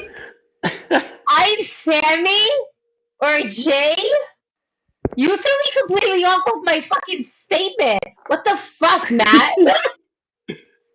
You on your own, Matt. You What? on your own with that one. What? How am I Sammy? Because you're the lovable Sammy one is that over. everyone wants Listen, on Sammy every is show. over. Sammy's over. And That's what I'm saying. Jay is, I get it. Jay is over.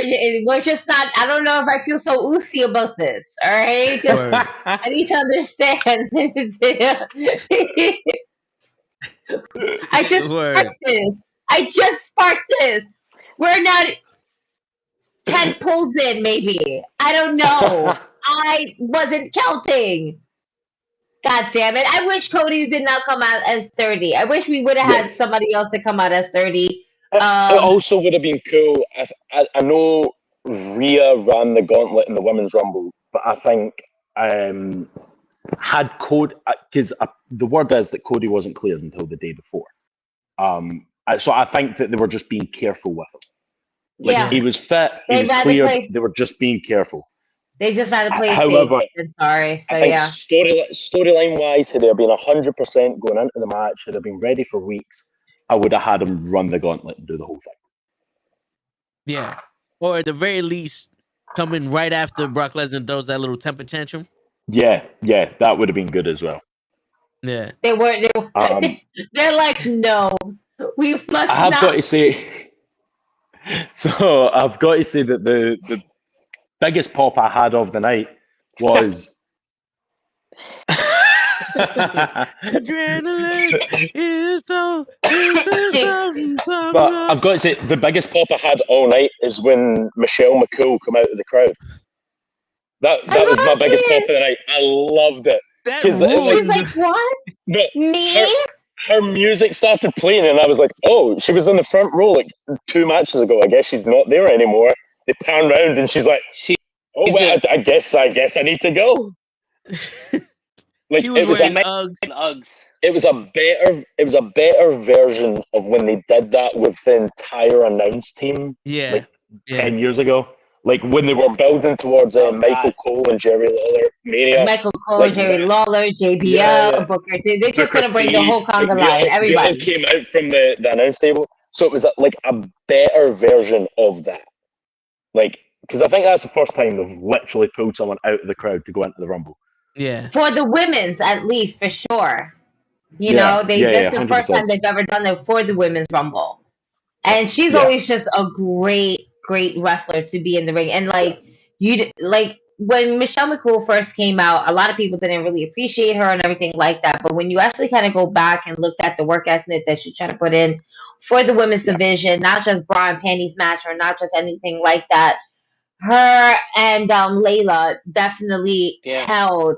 They were essentially the first women's tag team champions because they had to split the women's champions and they were co-championship. Break it apart. All right, they had to break it apart That was because they were. That was great.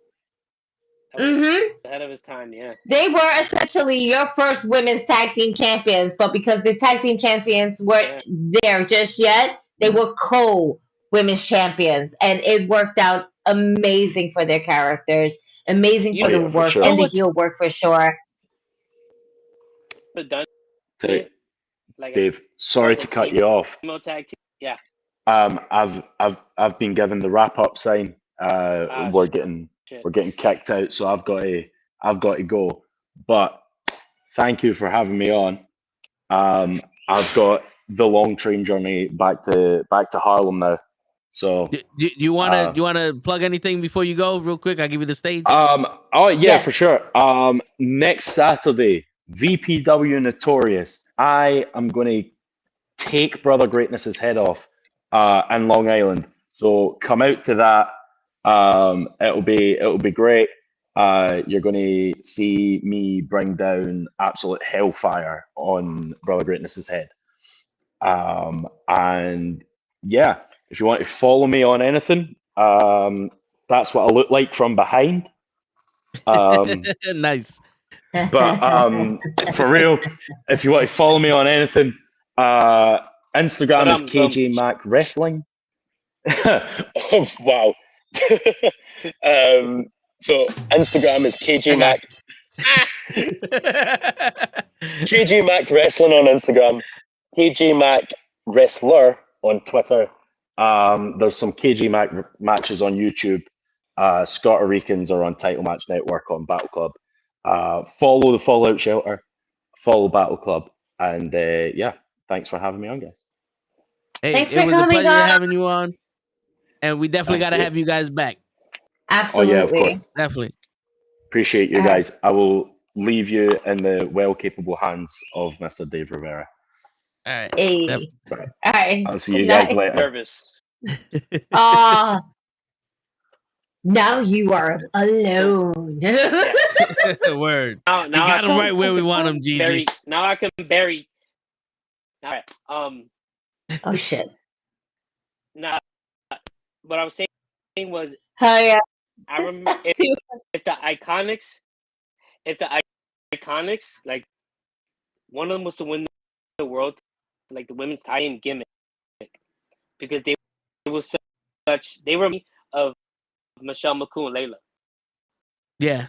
Agreed. And the mannerisms, they were like a cool. Yeah, Lay Cool. Yeah, Lay Cool. They was a new version of that, so I thought they were pretty. Yeah, no, I love the Iconics. They mesh so well together.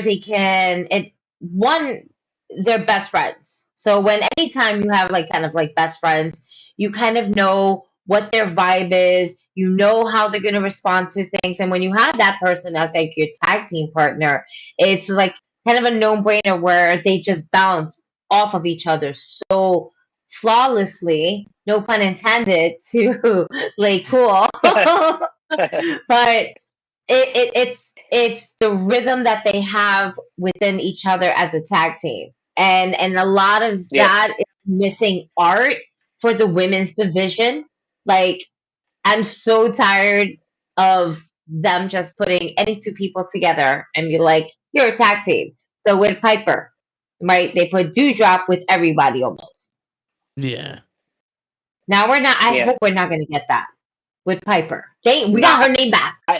Oh, thank God! That was like a breath for Niven pop up. I was like, fucking A, because that name was God. Like, I thought, but Lord, Dewdrop. No, yeah, that was a horrible fucking name. Yeah, it's one of those things where you see the progression of a character, and you're like, oh, they're gonna be really good in the minute, and they're not. What is given to them? Like, when Ciampa comes back from injury, he comes back as Ciampa. I'm gonna be so excited when he comes back. Tommaso Ciampa is a fucking hell of a fighter. He gives you matches. He gives you story. He gives what we fans all love, and the fact that it wasn't really kind of portrayed prior to him getting injured, right? We just kind of stuck him with the Miz. You know, getting over with the Miz. He was getting over with the Miz. Super over. Yeah. As he should. The ScotaRicans are a good tag team. Oh, they are the male version of Lay Cool. Wow. Damn. Was that a bar? The ScotaRicans are a good tag team. Cool. They're a male version of Lay Cool. Oh, he dropped the bar! He's dropping bars on here. I didn't mean to do that, Dave. I'm sorry. I'm just trying to read it. You got a flex bomb? Yeah, I got a flex. Hold on, I gotta find it because here you go. I found it. Hold on, wait. The funk flex bomb. He got the flex bomb. I fucking hate that shit. Yo. God Word. damn it, nigga, just play the goddamn Yo, song. Hot You know what? Fuck 97 it. is exclusive. Fuck Master Flex. We in the building. Fucking bombs everywhere. We got the ScotaRicans in the building.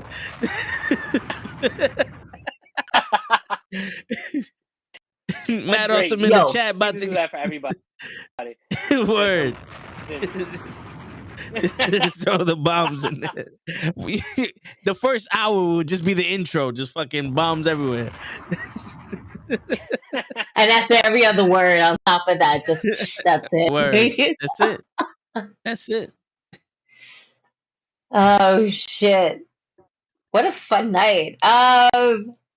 This Word. is fun. And I'm hot. Great. My child's been put to sleep. She was like, I'm kind of goodbye. jealous that I'm not high. Ah man. Hey, I gotta. This is I get religious a for me. contact guy from her. We're in two different All the parts of time. the city. All For the some reason, time. it gives me Yo, a contact high. This one. I'd be telling y'all this is good shit right here. Like y'all just terrible. And yet I'm so highly very focused. That's the best part about it. And I'm drinking Jameson. Those are the best people. This is how my Thursday nights, man. This is what we do. This is what I do. Functional potheads are the best. Word. I hate potheads that just don't know what they're doing, staring at the TV, waiting for it to turn on. No. Yeah, man, I hear you. Yeah, no. Listen, the only time I guess don't like that is that when I'm stuck in a video game, like nope.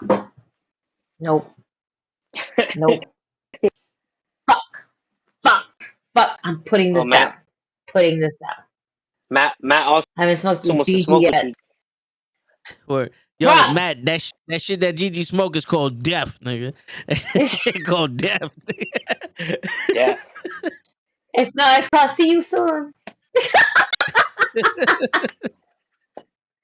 Bye. See you soon. I'm surprised they haven't made a strand. I got to deal with this nigga toe. Like that's what they call it. Or is that what the Jameson's for?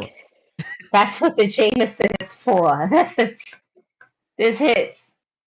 But on this. This is like instant relief. Like fuck. All right, here we go. Fuck out of here. Yeah. The life of Yes. Speaking of fuck out of here, Dave, how do you feel about Dominic Mysterio? Do you think that he's money? I think as a heel, he's money. Dum Dum is money. Dum Dum is money. He's money. He's money. You hate it. He's money though. I think as a heel, he's money. This is the thing. It's already. I just wish we never. I fucking hate you. I just wish. Listen, I wish we never went the route where he got locked up. I found this so comedic. The heat that he was getting, all right, with him basically just betraying his dad. We all saw that shit was gonna happen, but the crowd reaction was like really strong. But then you get him. You have these little videos that shit completely is like, hey, I'm getting arrested. Don't let them take me, mommy. I won't survive in jail, mommy. No, mommy. And then you get a teardrop. Nah, we've seen enough movies. You know why? You know what I love? You know why? Is because he's literally playing this prison Mike from the Office. A huge Office fan. Like, I literally look. This is what Dom's new Funko will be.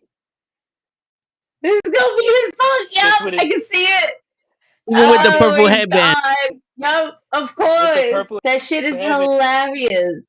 I'm 100% sure he just took pieces of the Office and used it in his. Is that fucking good? Absolutely. I fucking despise. I love fucking it. despise him. fucking love it. Maybe I'm doing not his looking. job. He's not. No, but Thank it's you. no. Hold on. Time out. He's doing his job, bro. Bro, See, I'm gonna hold let on, you wait. go. This is you are high, Dave. You are high. That's what it is. I'm telling you, one, I didn't like Michelle McCool walking out in the women's Royal Rumble. I thought that was a waste. But Dominic is not money, and he's not doing his job. He cut a promo on Cody Rhodes, and I swear to God, he had to take a deep breath after every sentence because he was about to fucking start laughing. I'm like, yo, how are you gonna threaten a man's life and you laughing? He can't say a sentence without that little fucking smirk. Like, but that's speaking. He's pretending. No, that's not pretending. The Joker does He's it. pretending to be a No. That's on purpose. He's not doing that on purpose. He's doing that to a point where he needs somebody to come up to him and be like, "This is supposed to be for real." But it's not. This is not him supposed to make watching The Office, watching that episode of Prison Mike, and just taking and using it as his own. And it's working. Yo, dude, I'm telling you right now, if you watch one of his promos on mute, you see him talking, his lips start to quiver a little bit like he's about to smile, and you see Finn Balor going, "This motherfucker." Like you see Finn Balor turn around like, "I'm about to fucking smack you, son." Like, just do it for real. Nah.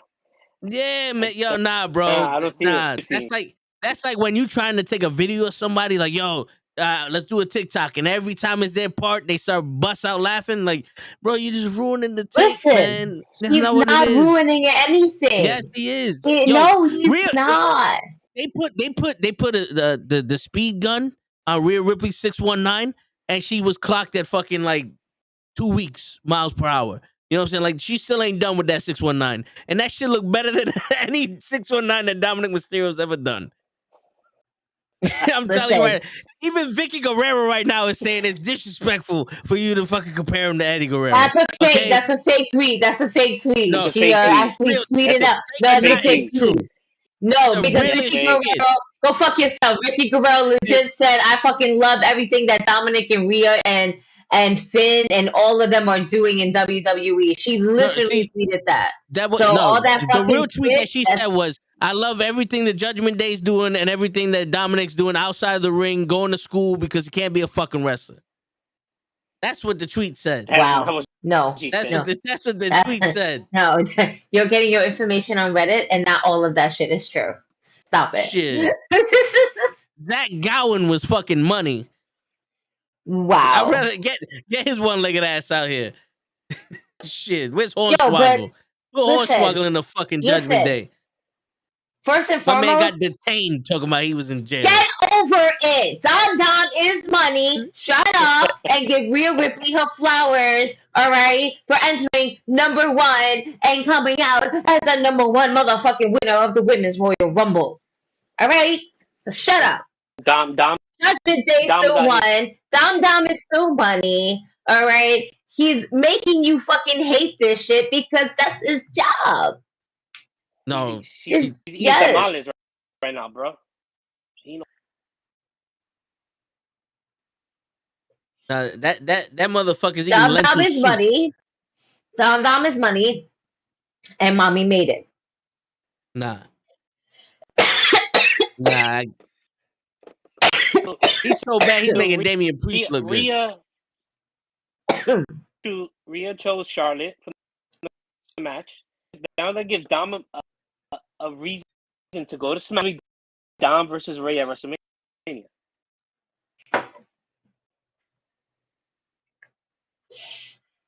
That's kind of like if you said Logan Paul versus Ray at WrestleMania.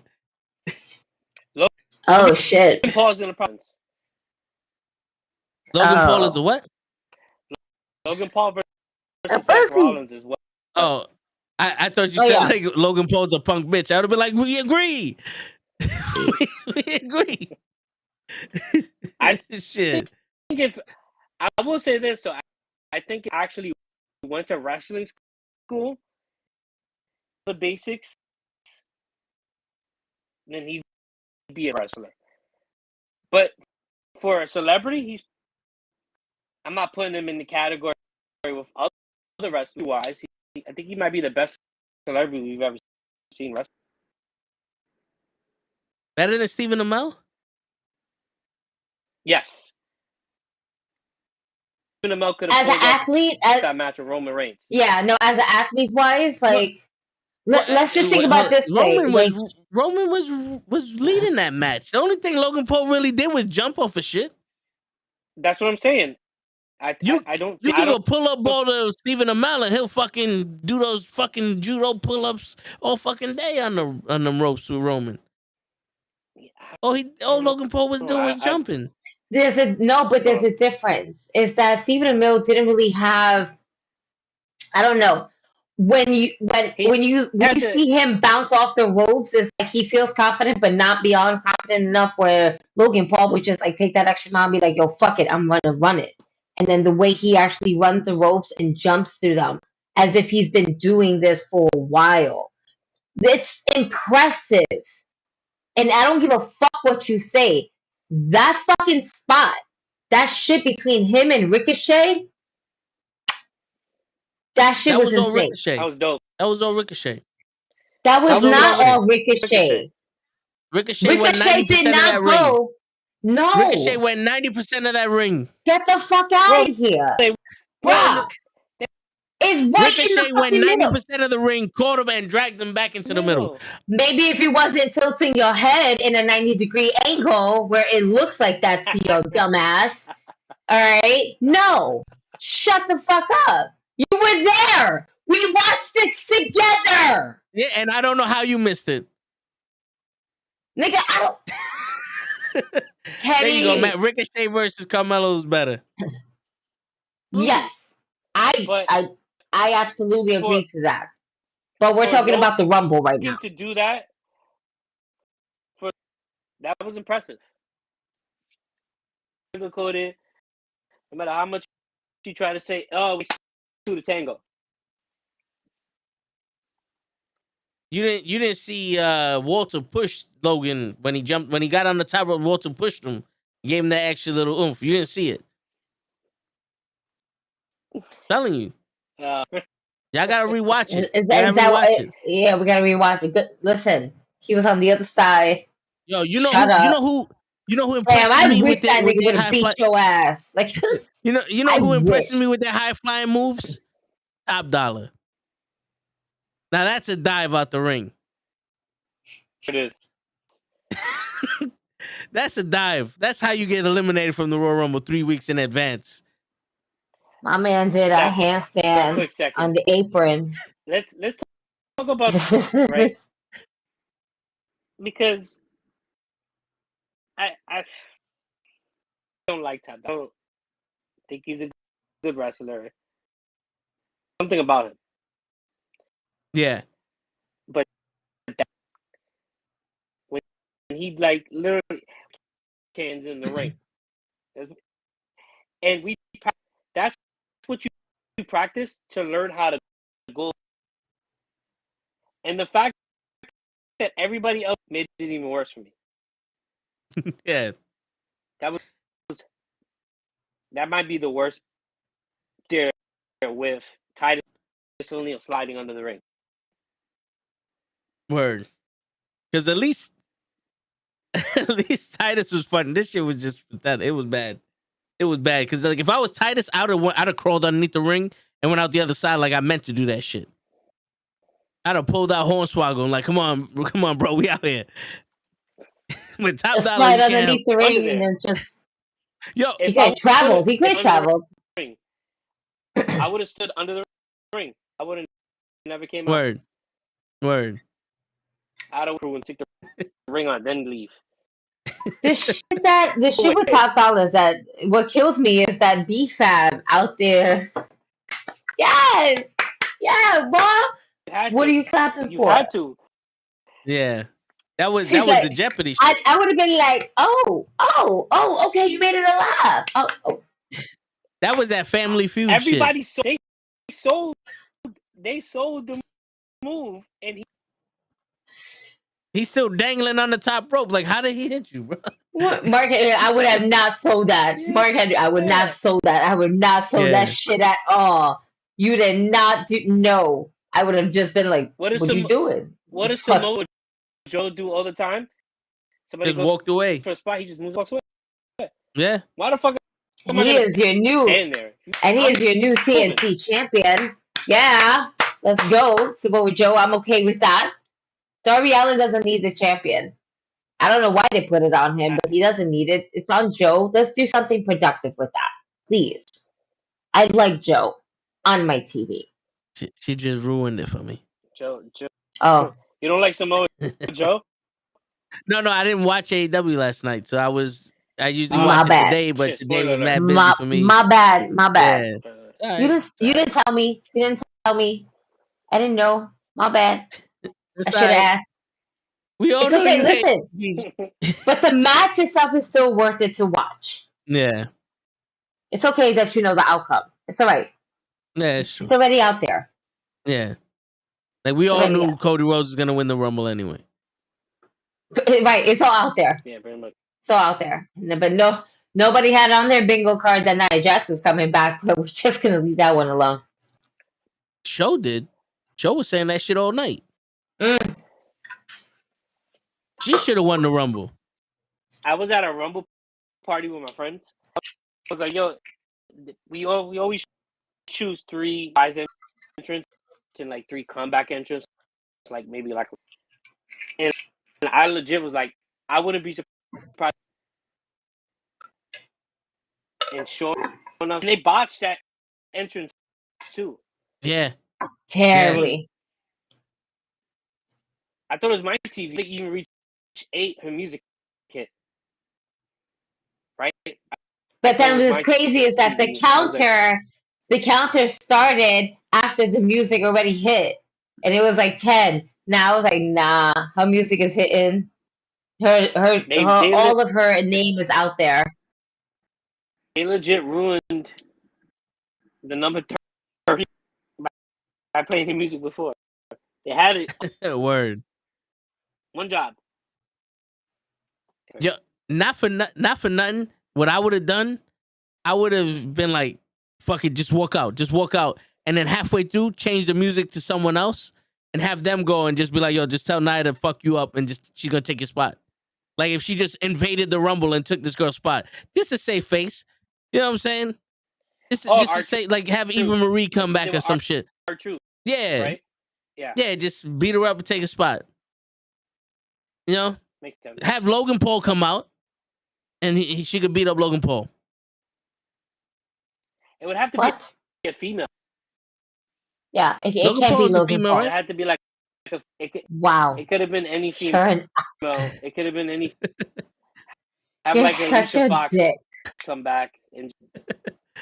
Word. That's where you bring in Michelle McCool. The Michelle McCool get her ass kicked in. She's out there in Uggs. Not to take his wife. That's the only claim to fame she got. But at least we got to see some NXT girls in there. I was surprised that they didn't put any NXT male performers in the Rumble. At least 2. I was Carmelo Hayes. Braun Breaker. I want a Braun Breaker. Braun Breaker and Carmelo Hayes are like the top 2 that I definitely would have put in the Rumble. And I don't understand why we didn't do that. You know what it is they said, yo, Uncle Howdy, if you hit this move, we'll bring in NXT guys. If you miss, no NXT guys. Yo, he missed. How strange was that match? Yeah. Yeah, it was. At one point. Yeah, it was. It was rushed. A laser tag. It felt like it was like a laser. I mean, like you're playing with your friends and your laser tag and shit. Yeah. Bray Wyatt is not lasting long. Bray Wyatt is not lasting long with these ideas. Because a blackout match that was all neon lights.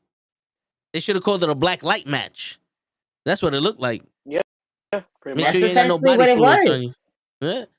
Brought to you by Mountain Dew. The minute I heard it was a Mountain Dew sponsored match, I was like, you fucked it up. You fucked That's it up. what bothered me. And then the thing is that the logo just stood right in the middle of the mat. It's like you're kind of taking away from this. This is like, I get it. I get it's a sponsor, but it was not. It didn't lead. Yeah. I have WrestleMania now. Like, it's gonna happen at Mania now. A cinnamon blackout match? Crunch match. Oh. Just some weird fucking up shit like that. It's gonna happen. Word. Those nights is gonna get those matches. Word. And then Bray Wyatt came out looking like the fucking Predator on the Jamaican bobsled team and shit. A black licorice match. Yeah. Candy corn match. Wait, hold on. Chill. Don't be talking about candy corn like that. Nah, I know you like candy corn. I like candy corn too, bro. I seen it and wanted to talk shit about candy corn. I eat some candy corn. It don't even need to be Halloween. Shit. Great. Give me a 20-pound bag of candy corn. We out here. Wow. Twice. That's a lot of candy corn. Word. No such thing. I don't think that's good for your teeth. No, it's not. Yeah. Sorry. You get all the kernels. Absolutely not. But it is the mom in me is like, cavities. No, that dentist bill is high. No, lots. Oh man. Yo, Dave, let me ask you, like, what's your type of favorite match? Like, any match that you can pick up, any stipulation match, ladder match. What is your favorite match to watch and just like ever, if anything? So, I enjoy fall matches.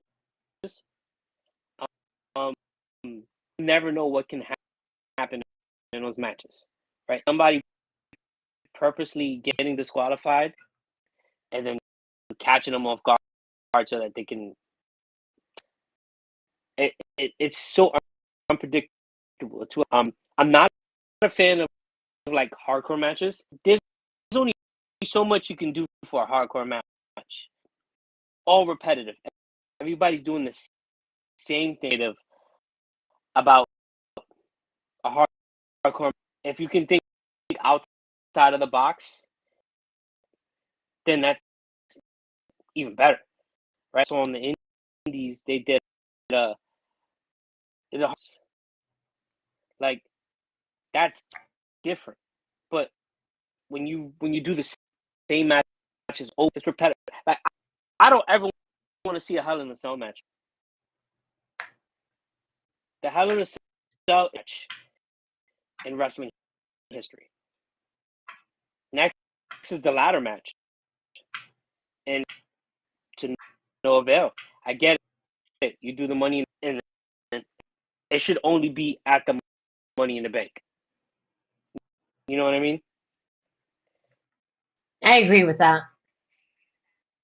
The Money in the Bank should only been at WrestleMania the way it was. It didn't need to be its own pay-per-view. Yeah. Yeah, so it's a nostalgia, right? Like those first Money in the Bank matches were fucking phenomenal. It's like, what else are you gonna do? Do so much with a ladder. You gotta think of other shit gets repetitive. Was it the Usos versus the New Day?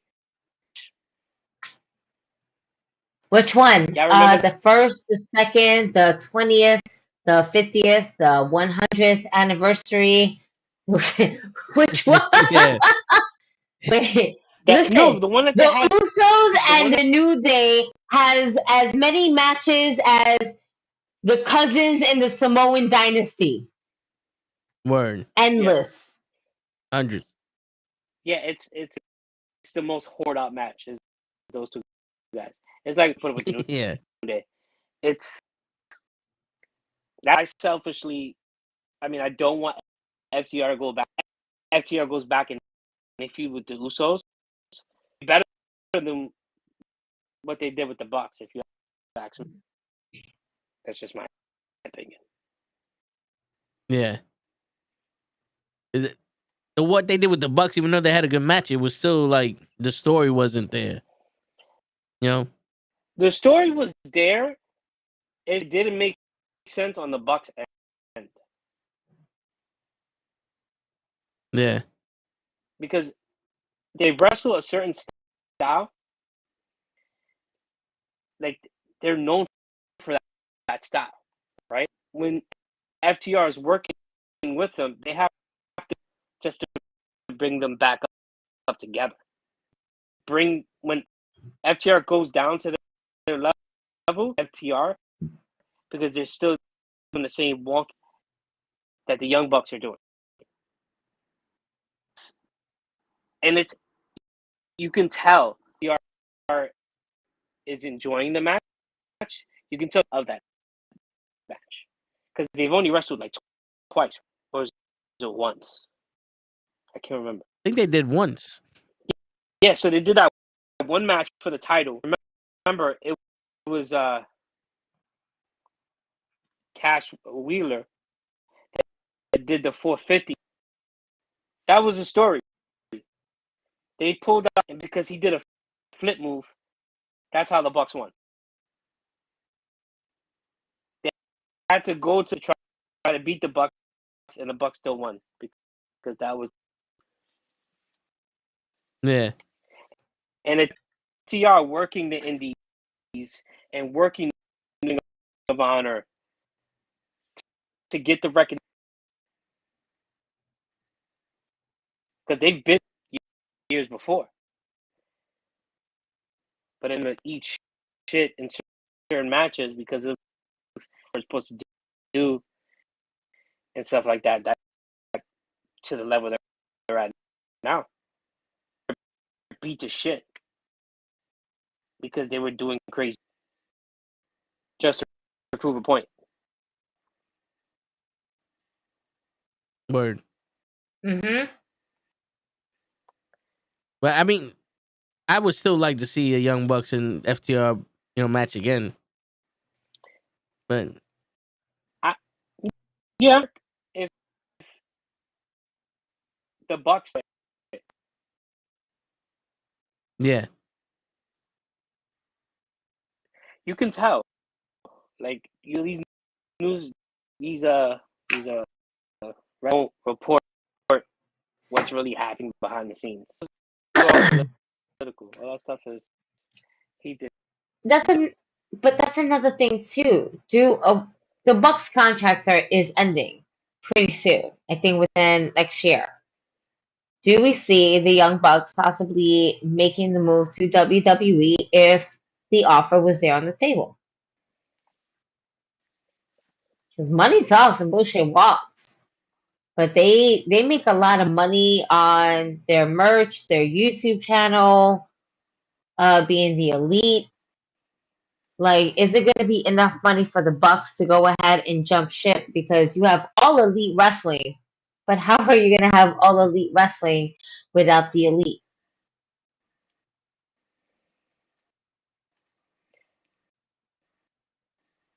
How is How is what? How is Cody doing? How is he doing? How is he doing without being in all? He's doing better now than he was in AEW, man. That's because the WWE fans are totally different from the AEW fans.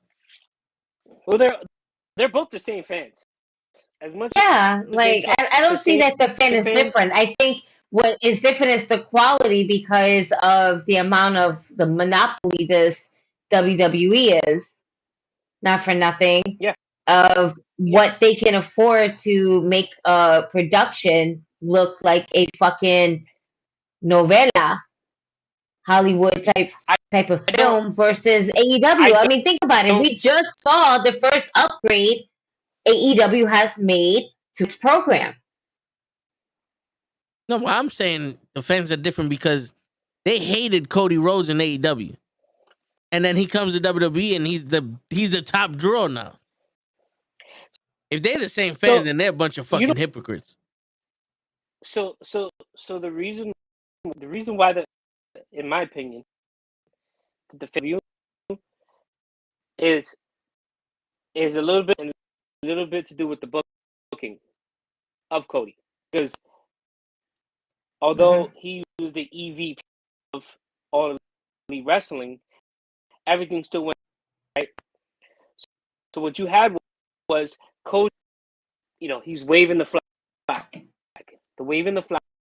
right? And he's waving this flag so much that came from WWE was the Cody.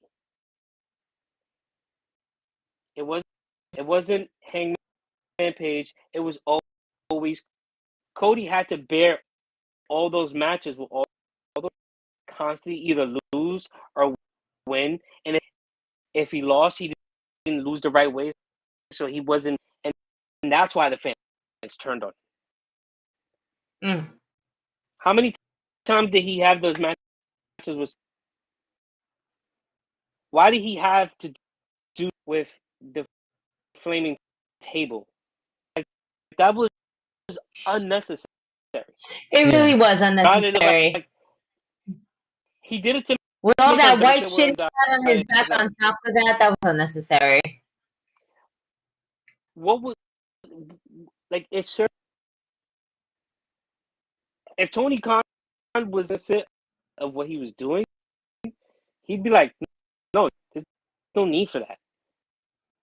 Yeah. But because everything runs through his decisions, and it keeps cycling around. Now it's Jack. Before it was Cody working everybody. Now it's Jack. If the fans start cheering, Evil Uno, why? Yeah. You know what I mean? It's okay to have these, ring generals, but when you back or amount to everybody, nobody really cares. I really hope that they don't destroy Ricky Starks. Money. I think they are. They're starting that. I hope not. But that's the thing. Like, they're so good with him. It happens with that is popular within. It happened with Orange Cassidy. While to recover from that, they did the whole MJF while to recover from that. They did it with Eddie Jungle Boy. With Jungle Boy. They did it. Now it's Ricky Stark's turn to deal with that. And I think the next wrestler and that next Jericho. Yep. Said it's like that. And I'm not saying Jericho can't do that so much. It becomes repetitive. Everybody from the JAS to have him. Yeah, that's doing what's the happening. But even if it was not with like the JAS, let's just say with Jericho in general, it's like it always kind of falls or lands on Jericho. On top of that, with a brand new faction of his choosing of what they want to run him with, it's like it's the same pattern, and like you said, it gets repetitive. Yeah. We're going through another gauntlet to the JAS. Didn't we do this with MJF as well, going through different people and different gauntlets? And we've done this story before. MJF is doing this. MJF again too, because MJF did it with and look at what happened with Wardlow. Now MJF is Danielson, and it's the same thing with Bryan Danielson. To the neck for the title, just to have MJF beat him. Are you making Daniel Bryan look like these guys that you signed that are big signings? Daniel Bryan, and they're not excelling. But they're not getting over with the fans because they already know it is Daniel Bryan and MJF. Yeah. It sucks that it's see it. you can call the booking as it's happening, and that's the problem. Too predictable, right? There's a reason with AEW. There's a reason why he like what should I do? And his brother, well, I'm gonna get a lot. His brothers only work 2 weeks, maybe if that. Roster in AEW is insane. Insane. Yeah. There's too many people. The way WWE had so many people that they want contracts because they were afraid that AEW was gonna. And you have it. Where's Keith Lee? Word. I have no idea. I have no idea where Keith Lee's at. You know, after that whole swerve, that's it. Yeah. He's not even on Dark. Yeah. Scorpio Sky. Bro, Wasn't he injured? No. Where's Miro? Now that one hurts my soul. Yeah. Because Miro's fucking dope. Miro needs to be in a story with MJF and take the title from MJF. Because Miro can carry any fucking story.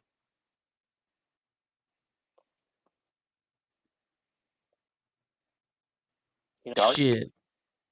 And here's the craziest thing is that with Miro, he's like expressive. Like, I'm just waiting for them to tell me when they're ready for me to jump in a story. Because right now they have nothing for me. But why? Why not? He came back. He was doing the video game stuff, and then he became, the Bulgarian brute again. It was just eating people alive. Was he him or something like that? I don't remember. And then it just stopped. Why stop that? And then we were getting promos. That's the thing. We were getting promos. He was in a match with Sting. Was he not? Hey, those promos where he was talking to God and like it was fucking good. His promos are great. His in-ring style is amazing. Why haven't they hired his wife? It's easy. You can literally her again. Yeah. You know what the thing is that they don't want Lana because they don't see a value in her. We don't know what her in-ring skills has improved. Like, listen, Lana can take fucking a lot of bumps going through a table. I know that much. We can.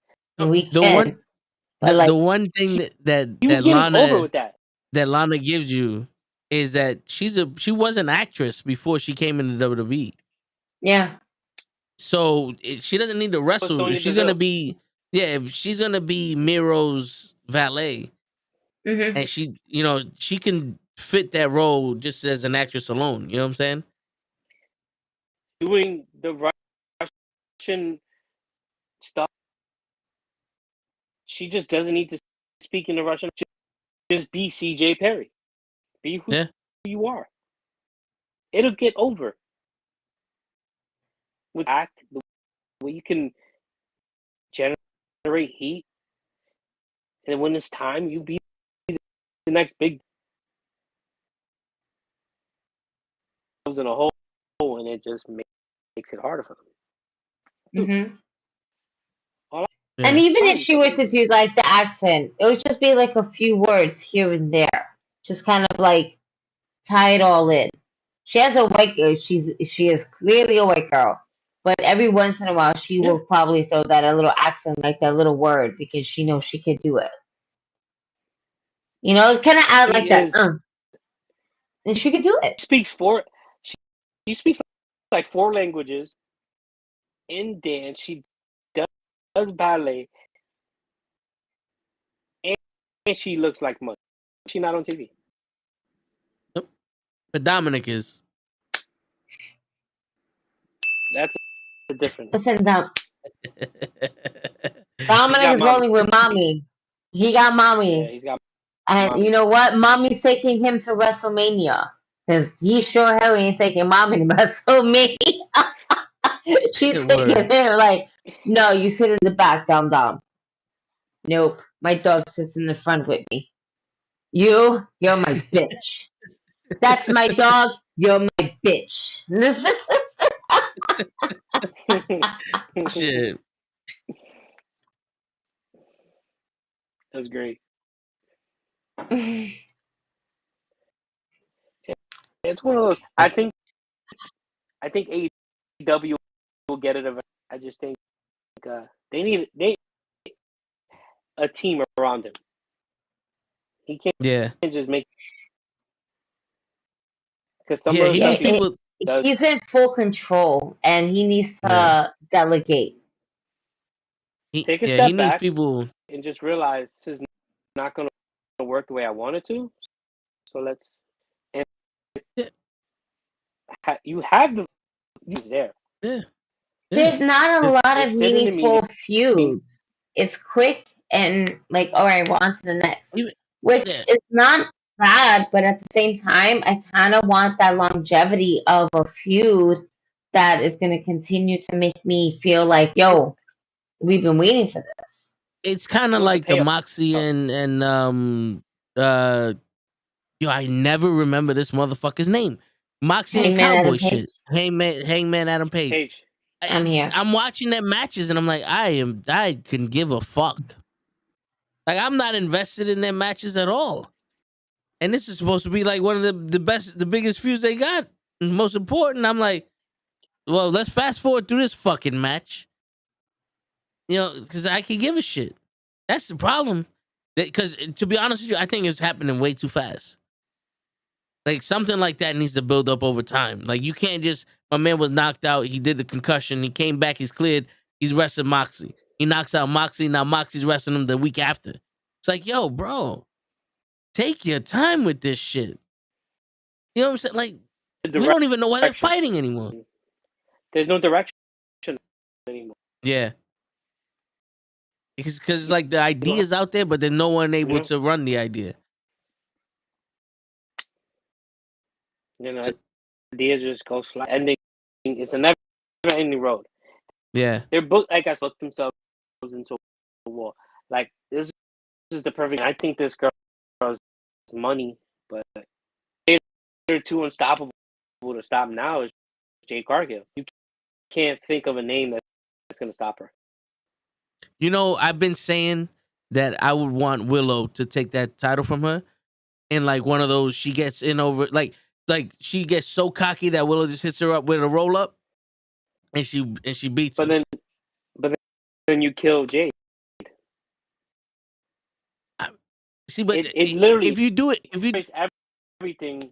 No, but if you do everything. If you do it in a way where, because everybody still sees Jade as this, you know, she's still got a lot to learn. She's still new there, right? She's still doing her thing. She's getting better, but she gets so cocky that she lets one slip, and then when she loses, she comes back as a different monster, as almost like, oh shit, now she's even more serious now, because you know what I'm saying. Like, if they would have built her like, all right, like let's say she, fucking Jordan, right? She's he's the hottest shit in the world. He can't get past fucking Detroit. And then Jordan's like, fuck that. No more. I'm not losing no more. And then now he's undefeated in the finals. If Jade were to lose to anyone in that fashion, like, I'm not losing no more, and come out on some dominant shit, I don't think it would destroy her. But even if you put half, she already lost one time. So the believability of her losing it again, that she's gonna lose that title. They will challenge for the women's title, and then she'll win the women's Ultimate War story of both those titles. In all honesty, if anybody's gonna dethrone Jade, as much as I love Willow, and as much as I wouldn't mind seeing that, I really want Chris Statlander to come back and take that and let that title and kind of be a pass of the torch. I don't want it to be on some surprise roll up. I want it to be for a 3 count. I don't see Jay tapping out. I want it to be where it's going to be a 3 count.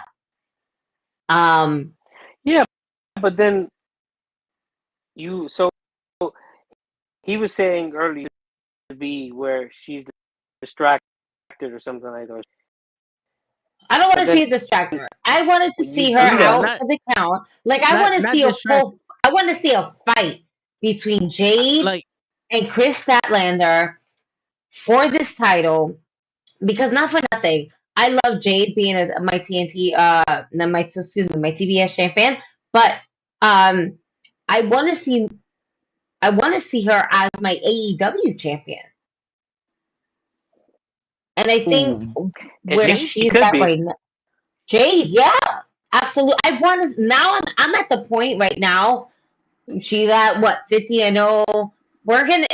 Nobody is gonna be completely undefeated. If anybody had a full undefeated streak, it was Asuka. All right, that shit was tough. That shit was fire. All right, as a woman in a women's division. All right, they're trying to kind of do the same with Jade. Jade is AEW's version of Goldberg, right? Where we're tallying up the numbers. Yeah. If anybody's going to take off that title off of her, I want it to be somebody who is homegrown. Yeah, but look at the homegrown talents, and then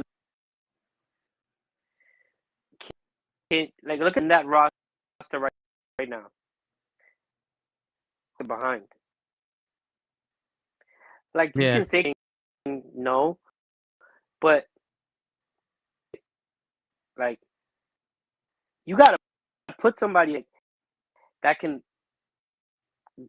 go toe to toe, because she's a goof.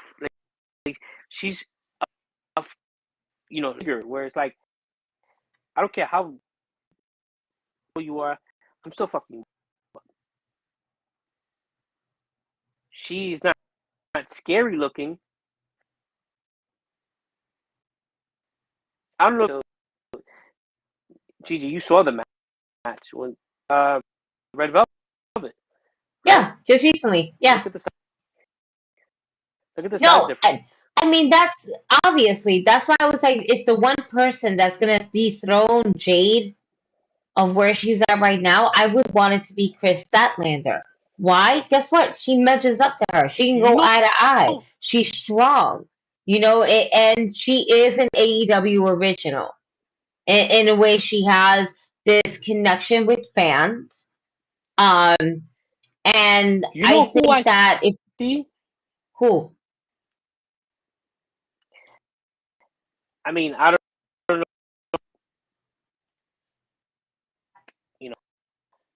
but I would like to see Jordan Grace. Oh, that would be a good surprise. Book that. You want to fantasy book that? That's a believe. Although she's not that tall. Is she not with Impact right now? She's jacked. Impact, but you never know. Might be. They always have that. Might be. Yeah, they got the open door. Word. The forbidden door, whatever. No, yeah. The forbidden open door that everybody goes through. You never. Yeah. Yeah. Yeah. Hey, possibilities are endless. Very much. What up, Brazy? Yeah, all right. So we do this for most of the people that we get on here when we get the chance, or when we remember to ask. Now, if you can go to WWE AEW, which one would you go to, and how would you book yourself? Like winning a championship, no matter what championship or whatever. How would you tell your story if you was there, like your fantasy booking in one of those Oh, promotions. I mean, anybody that tells you that's lying to you. End all be all. No matter how much you try to sugar, you want to be on that. I would start from NXT. I can learn the NXT, not learning in training. And I'm not saying it isn't good, but they're teaching me what I should know. And you go to NXT and they teach you how to get to that top. And I would literally work my way up in their titles. I want to be known as the guy that can match for 25, 30 minutes. Looks good. You got to do the work. You got to work hard. And I don't want to just get hot shot right away. To win the world titles, either all team titles. I would like to do all that stuff.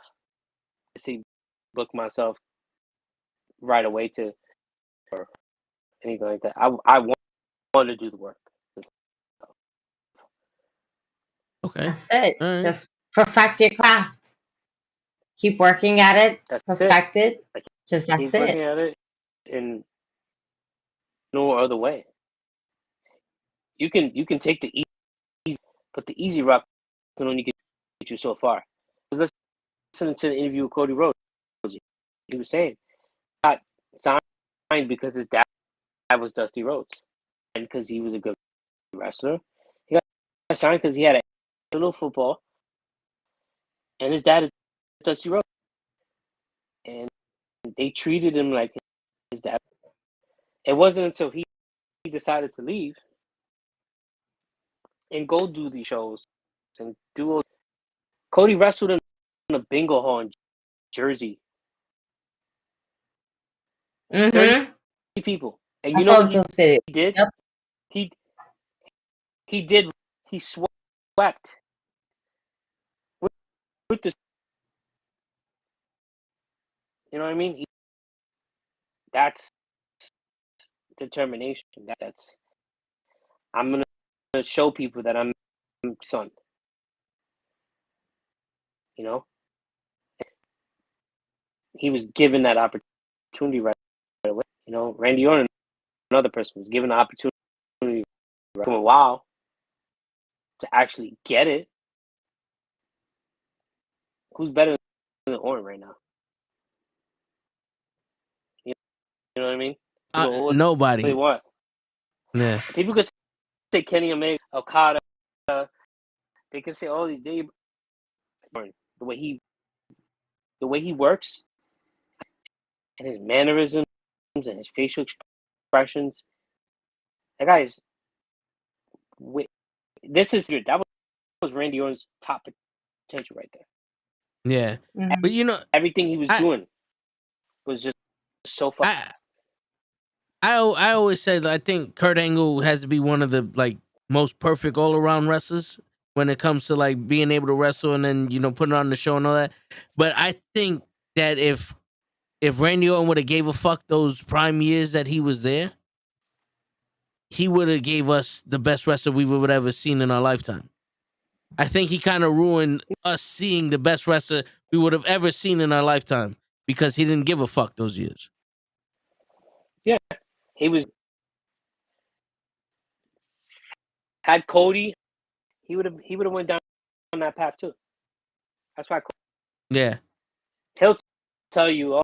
Oh, was one of the reasons was he wanted to experience that indie life. He wanted to wrestle in dirty floors. He legit had a bucket list. He was crossing off everything on the list. And he did exactly that. Everything that he listed down of what he wanted to do, it was done. That was determination right there. Yeah. I still find it difficult that no, go ahead. that he No, I find it difficult that he helped build AEW, and then he goes back to WWE. Like he talks so much shit about WWE. He helped build AEW. That's his baby. And then first problem that we hear about, because like I said, I'm not pretending to know what happened back there. It's just I'm seeing what I'm seeing. First problem, he's in WWE again. It's like, damn, bro, my man built this shit from the ground up. If your boss is paying you X amount of dollars, are you gonna talk shit? Wait, and my boss is paying me to talk shit? You X amount of dollars, right? If he's paying you X amount of dollars, yeah. Are you gonna talk shit about my boss? I mean, money talks, bullshit walks. Talk about the company. Yeah, but see, that's it. If I was to make a wrestling company that was just as big as AEW was, like Tony Khan kind of always said, if you want to go ahead and make fun of the company, yeah, we'll go ahead and make fun of the company. Like he allowed it. You know what I'm saying? The idea was stoned, it was allowed, it was childish, but it was really fun and great at the moment for the time of AEW, right? But at the end of it, if Cody Rhodes, right, has a vision of what AEW could be, the Young Bucks and Kenny Omega have a vision of what AEW can be in their own vision. And then you have Tony Khan. There's too many cooks in the kitchen. There's too many cooks in the kitchen. That first and year sometimes was the best wrestling work. I've seen in a long time. That first year AEW was the best. The first year of AEW was the best wrestling I've seen in a long time on TV. Like that bring me back to when I was growing up. It was the best because it was new. It was different. The style of wrestling, the way they told their stories in the ring, the pace that they had, they weren't just giving everybody everything. You know, like you can tell, like these are the guys that want it, and they're in the ring and they're giving it their all. The new guys that we don't see, because like I said, I was a TV wrestling fan until I started going to the Battle Club Pro shows. I was a TV wrestling fan, so when I see these guys for the first time, I'm like, oh, these motherfuckers are going at it. You know what I'm saying? And they're not being buried like the WWE buries their new guys, unless it's a fucking homegrown. And then you got the guys like the Young Bucks and Omega and Cody Rhodes that are going past than anything you see them doing anywhere else. This was a company that was like, yo, we're willing to blood, sweat, and tears for this shit. We love this business. And then it veered into, we're going to be the best WCW you ever seen. That first year made me fall in love with wrestling again. AEW in the beginning of it, it wasn't. I just think it was a fresh, right? And I thought it wasn't strong enough, and now that old pain is still there. That old pain of why certain wrestlers were let go, of why certain wrestlers were never signed. Fresh coat of paint on it. That's right. Phoenix wasn't signed right away. Penta wasn't signed right away. Right? They're not.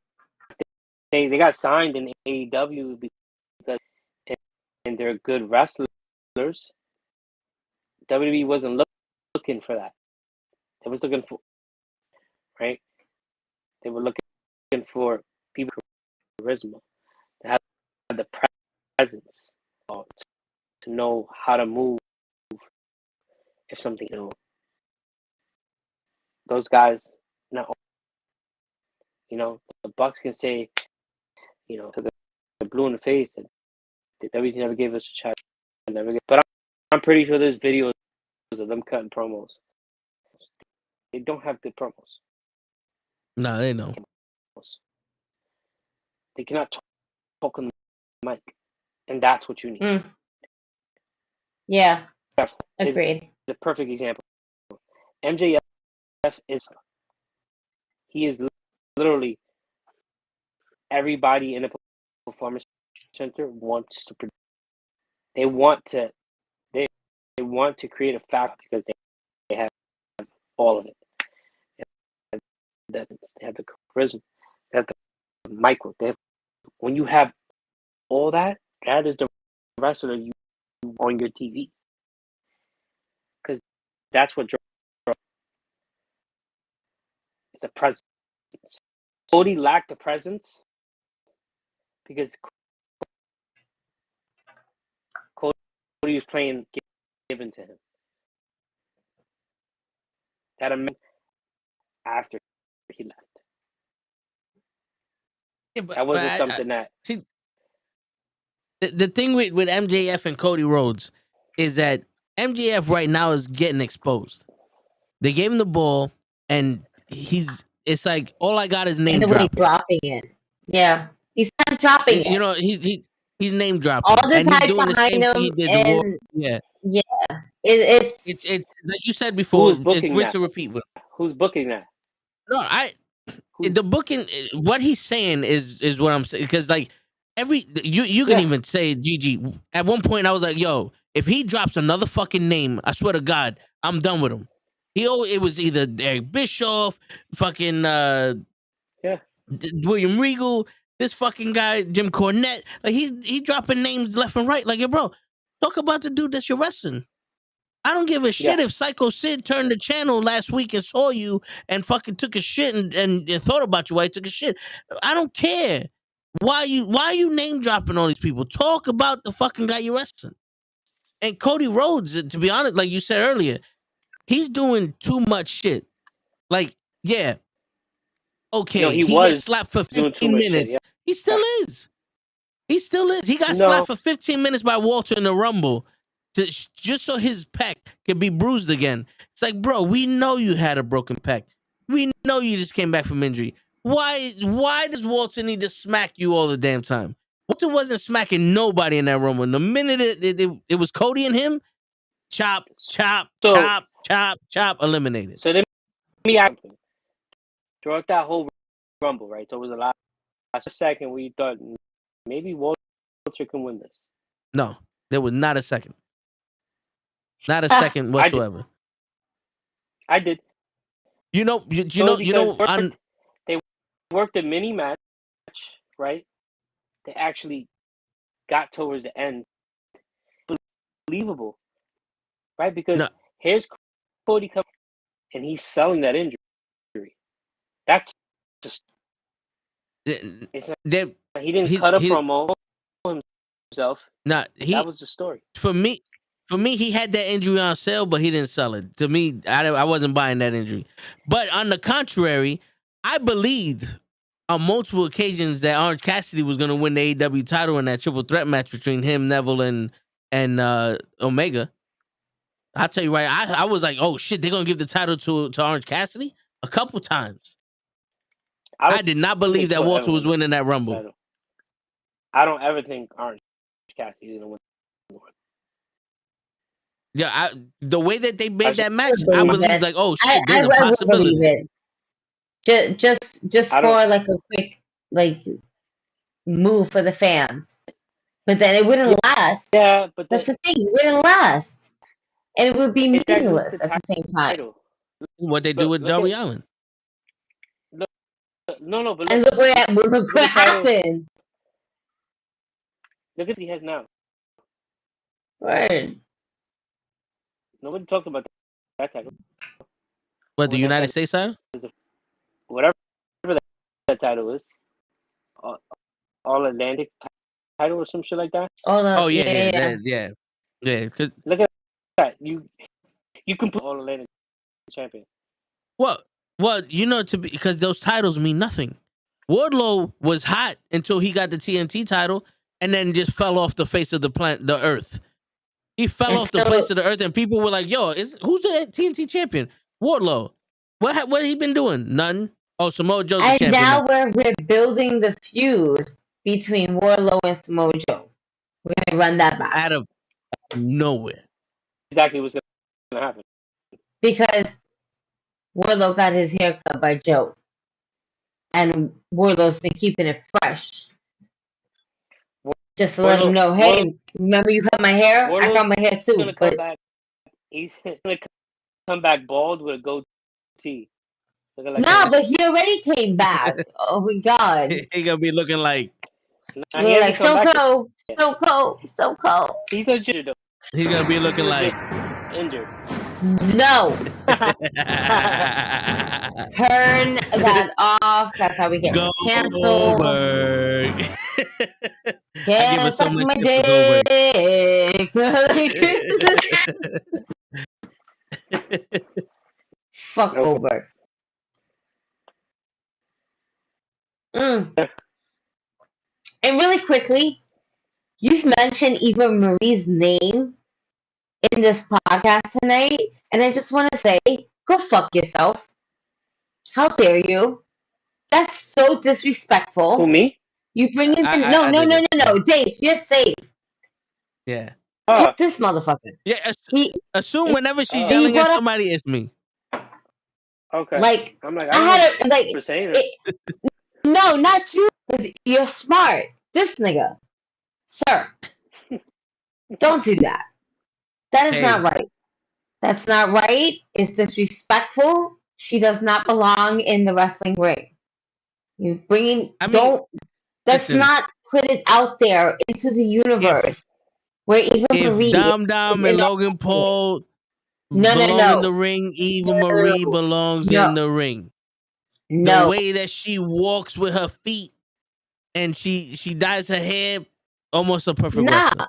Let her entrance be as impactful as Rey Mysterio was, where she doesn't even show up, which is technically her gimmick, where she shows up, but she's not going in the Rumble because she walks away. I'm just saying. She doesn't fight. In my thing, away. She got her ass kicked by Nia Jax. One could only hope. That's what I said. You know what? Let's not do that. Don't do that. Hey, listen. It's unpleasant and unbecoming, sir. It's unbecoming of you. Yo, what's unbecoming is that people think that Dominic is money. That's what's unbecoming. Logan Paul jumps. All he did was jump. Logan Paul jumped. Yes. We're falling for a trickless magician.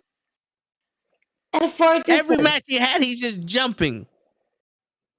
Jump. You know who could jump? Ricochet. And what he been doing? Jack shit. Dante Martin. He can jump. What he's been doing? Jack shit. No. They got a whole plate of jack shit, freshly served, just for them. When Logan Paul's in there, fucking selling. He's on a Mountain Dew. Jericho. He's on a Jericho cruise right now. Who, Dante Martin? Yeah. See? Oh, that's they put his ass on a boat. No, but I want to go to one. Not for nothing. Like, hearing about this Jericho cruise since it started and how amazing and fun it is, and all the activities, and there was literally a wrestling ring on a fucking boat. That is like something off. You don't want to cruise and watch fucking wrestling. That is something on a bucket list that I was like, yes, this is what we're adding. A cruise that's about wrestling. Sign me the fuck up. How much? Okay, don't sign me up right now. Not right now. Word. That shit is. We gotta think about this. But one day, put it on TV and then I'll just watch it. Where? I'll find it on YouTube. It's okay. Word. I don't have vacation time right now anyway. Oh man. I gotta go. My phone's dying, and this is the best service area. I don't want to. We appreciate it, dude. Appreciate you. Yeah. This podcast was awesome. I loved it. It was. Thank you. We appreciate you. Shop and stuff. You guys are awesome. Yeah, man. I love Do you want to it. plug anything before you go? You want to plug Word. anything before you go? Yeah. My Instagram is my Twitter's the Dave Rivera. TikTok. I do a lot of silly shit on TikTok. You can. Yeah, that's pretty much it. And Kerr, I mean KJ, we could, on our Instagrams or respond. Our DMs are open. ScotaRicans t-shirt Battle Club shop. That's right. New merch coming soon. Yeah, We got a new design. Battle Club Pro Shop. It's gonna be. Let's go. It's gonna be more vibrant. The new design is gonna be more vibrant out there. Hey. Nice. I like color. Yay. Word. Do I have color? Yay. All right, guys. Appreciate you coming on, bro. Well, we appreciate you. Have a good one. You and KJ Mac, like KJ Mac. We appreciate you. Yeah. Take care. Have a good one, bro. You too. All right, peace. Yay! Thank you to our the ScotaRicans. Yes. Let's there go. Like Miley, let's go. Okay. That was fun. I love that. Energy, vibe. Yes. This is what we're all about, y'all. The NuKKle Head Network is all about love and bringing you awesome content like this. So like, comment, share, subscribe. Yeah, we're back on YouTube for a limited time only. We're back. We're limited time only. So you have like this many minutes. That's underneath here. Trust me, don't worry. The pop-up will show up eventually. All right. Let's give you the 1-800 number. No? We'll give you the link to click on it. This was fun. Look at that. Look at that. Oh, we got a little newsfeed. Yeah. We out here. We out here. We do this every Thursday night, 9 p.m. I've been showing up on time. Word. Yeah. I'm doing good things here. And I'm blinging. Hell yeah. There's like UN show coming on time. You show up at 9, he shows up at 12. Yeah. You show up when we start, he shows up when we leave. I didn't hear the sounds for him to come through.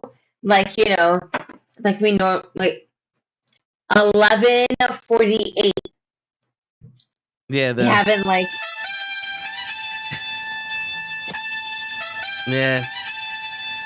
It's out there. If you hear us, we're calling you for at least 10 minutes. 5, since you're hearing this possibly on a delay. Yeah. And we mean by your delay, not actual time, but your delay. That was fun. Yeah, that was fun. So we definitely gotta have them back on. We definitely have to have them back on, and we gotta get Jody Lee on with them. Absolutely. This is gonna be like really good. So yeah, no, the ScotaRicans were amazing. Battle Club Pro, the Fallout.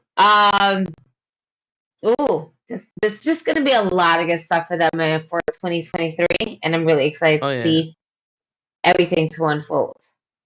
Oh yeah. But yeah, Royal Rumble, man.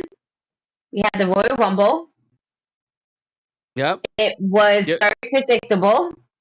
Still fun. We was calling all that shit that was happening, but everything. Yeah. It was still fun though. It was still fun. You know what? You want to know why it was so fun? Because this is the first time we all were actually there together. Yeah. Even though we know everything that was happening. Yeah. I was still at least underneath the impression that we were going to have Bliss be the new champion. But Bianca Belair is still the champion, and I'm okay with that. Not a hater. I just thought that, Alexa Bliss has officially turned this chapter, but I guess there's a little bit more to unfold with her actual character. Yeah, I don't know. I felt like that this was it. This was the precipice of, like she wins the championship. She shows out with Uncle Howdy. She's the We're dominant not there one. yet. We're not there yet. We all think that Sister Abigail, she's going to end up being Lily. Probably. She's going to end up being Lily. She's going to turn into, I don't know, but she Liv Morgan? is going to be, I don't know. That's tough to call. That was the rumors, remember? Before everybody thought Liv was gonna be. I don't know. It could be like Nikki Cross, Ultimate Warrior. Yo, she deserves a medal for that. Her flowers must be given. Nikki Cross is the only female that has run from the beginning to the very fucking end of the ring. Yeah. Like the Ultimate Warrior, like Charles Robinson running that long fucking WrestleMania around. Alright? John Cena even. Alright, we're just running. We're running. Shout out to fucking Nikki Cross, because that shit, I was like, fuck. Yeah. Yeah. And then she competed after that. She didn't sit down or take a breather. She competed. No, she was running in the ring. That's insane. And she kept running. She didn't know when to stop. She was like Sonic. Word. That's it. Because if her momentum stops, she's gonna die. Her heart's gonna explode. That's it. She didn't last long. Yeah.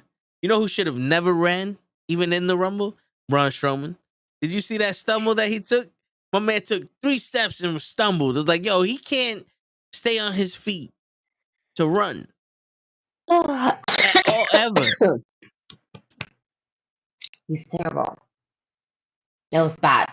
That was really bad. That was bad, yeah. I stopped even feeling sorry for Braun Strowman. I'm like, you know what, man? This is him. This is what he do. Yeah, no. So the men's Royal Rumble didn't really do anything for me. I felt like the women's Royal Rumble was better overall. Yeah. Even with the botched surprise of Nia Jax. So my concern is that I guess I don't know what training she's taken, because she's given us this whole I'm done, I'm retired from wrestling, fuck that shit, I'm not with that, left a sour taste in my mouth.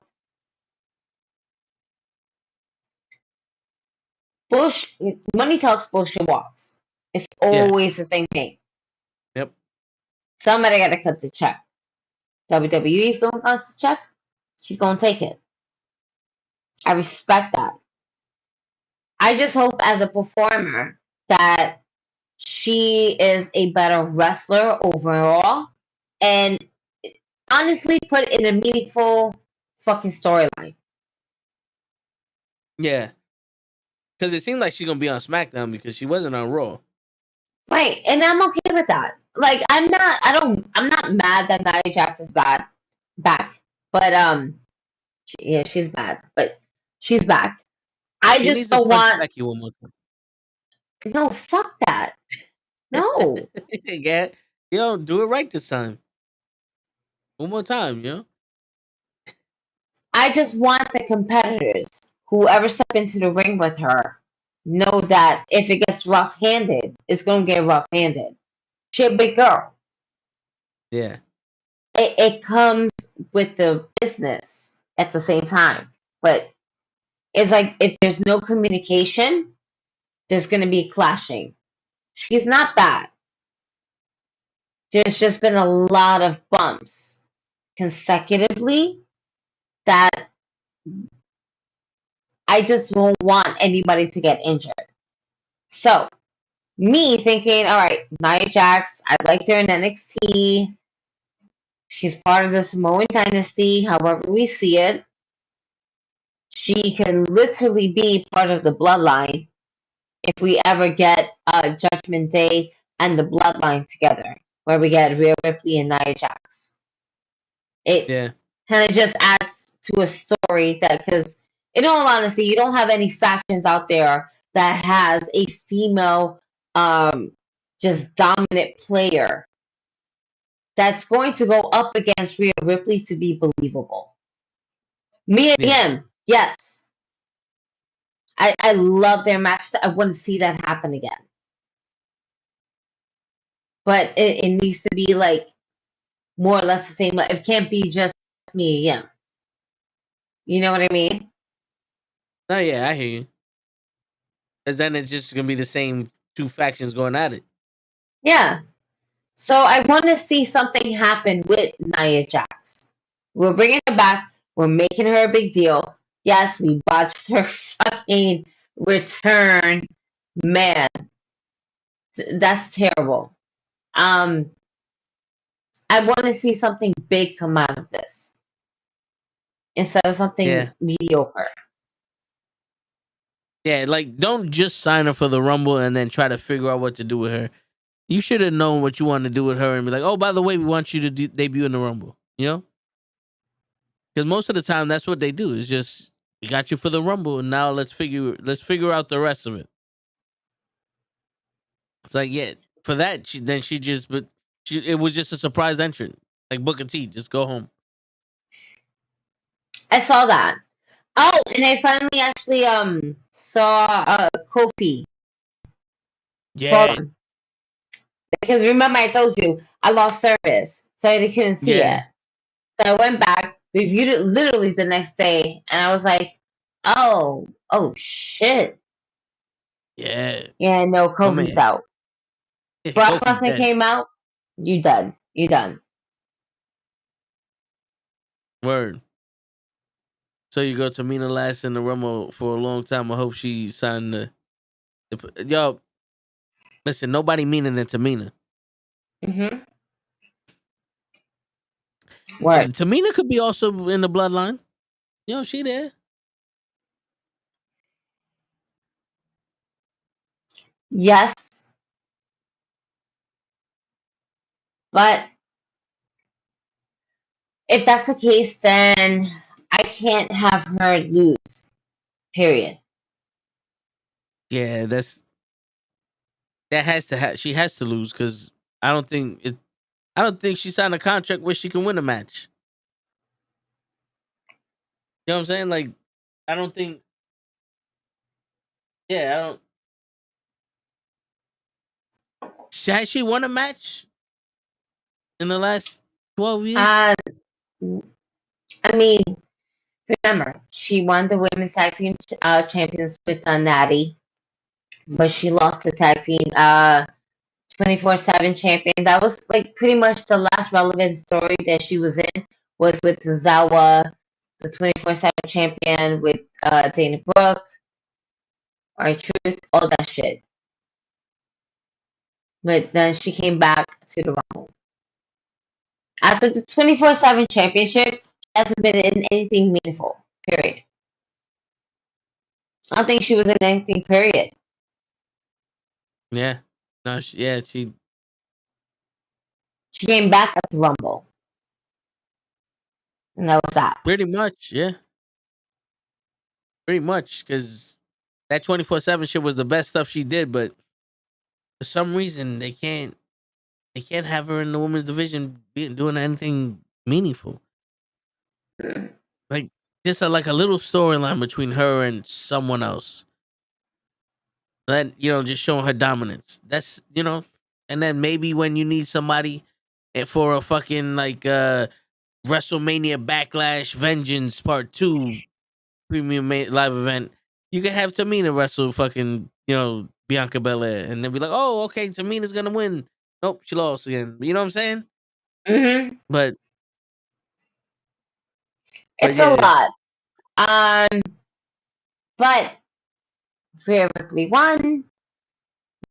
Mommy goes Mania. She picks a fight with Charlotte. Fucking great. I'm okay with this match. Can we talk about the heartbreaking? Sami Zayn is no longer Sami Uso. Yeah. Yeah, I mean, it was dope the way they did it, but forever, Jay is the Academy Award winning actor in this whole story. Like I stand by Sami Zayn. Sami is Zayn. That's it. Like I don't think Jay knew that this was storyline. I think like Jay really loved Sammy and like a brother. And he's like, yo, you turn your back on us, and I think this is real. You know, for Jay, this is real. Like he hasn't spoken to his brother. He's like, it's still real to me, damn it. Yeah, It's like real. he didn't go to family dinner that Sunday. my man is been an empty table. It's been an empty table at the head of the table. It's been a little empty. Solo, we're at war, baby. That's it. We're at war. Prisoners. We take no prisoners. Sammy, Jay, and Kevin Owens are going to form an alliance. Oh my god. And the icing on the cake is when Roman is smacking Sammy and he's like, you broke up my family. You see what you did to my family? You know, it's like that was like beautiful. You broke my heart. You broke my heart. I loved you. Yep. Yo. That was beautiful. That was so great. So now we're leading up to Elimination Chamber. Kenny's page has spoilers. The seats are going to be of Sami Zayn in one of the chambers, one of the pods. So we know he's going to be in one of them, with the odds to possibly win. Right? Yeah. The odds are ever in his favor. Yeah. It's a great storyline to have Sammy win on night 1 and then Cody win on night 2. Or however you want to put Cody or Sammy. But I'm underneath the impression you want to leave Cody for night 2 and they'll be all. Yeah, I mean, if Roman's only defending the title once, then the main event has to be either Charlotte and Rhea or Bianca and whoever the fuck she's wrestling. Right. For night 1. So Roman would start off a pay-per-view where one of the women's, Charlotte and Rhea, are going to end like night 1. And whoever ends night 2 is going to be Roman. And Cody, I'm assuming. Yeah. I just hate that the Elimination Chamber is for the United States Champion. It's like, why wouldn't you have Roman defend his title in the Elimination Chamber? Just have fucking Jimmy and Solo with him. Because they're going to use that as a number 1 contender spot for Roman. No, the only Elimination Chamber is happening is the women's number 1 contendership match and the United States match. There's no number 1 contender in the Elimination Chamber. Oh, yeah, they're defending the United States. Yeah, they're defending the United States title in the that in I the knew, but I thought chamber. for some reason we're gonna get Roman and in there. No, nothing. Yeah, it's like at this point, Brock Lesnar's doing more with his limited fucking schedule than Roman is. Like Roman's not even fucking wrestling anytime. Brock got the heat too, by the way. You read that? That Brock got heat for that shit? Yeah, I did. I saw that because he wasn't supposed to smash the stairs on the table or throw the fucking top of the table in the ring, or even the referee shit.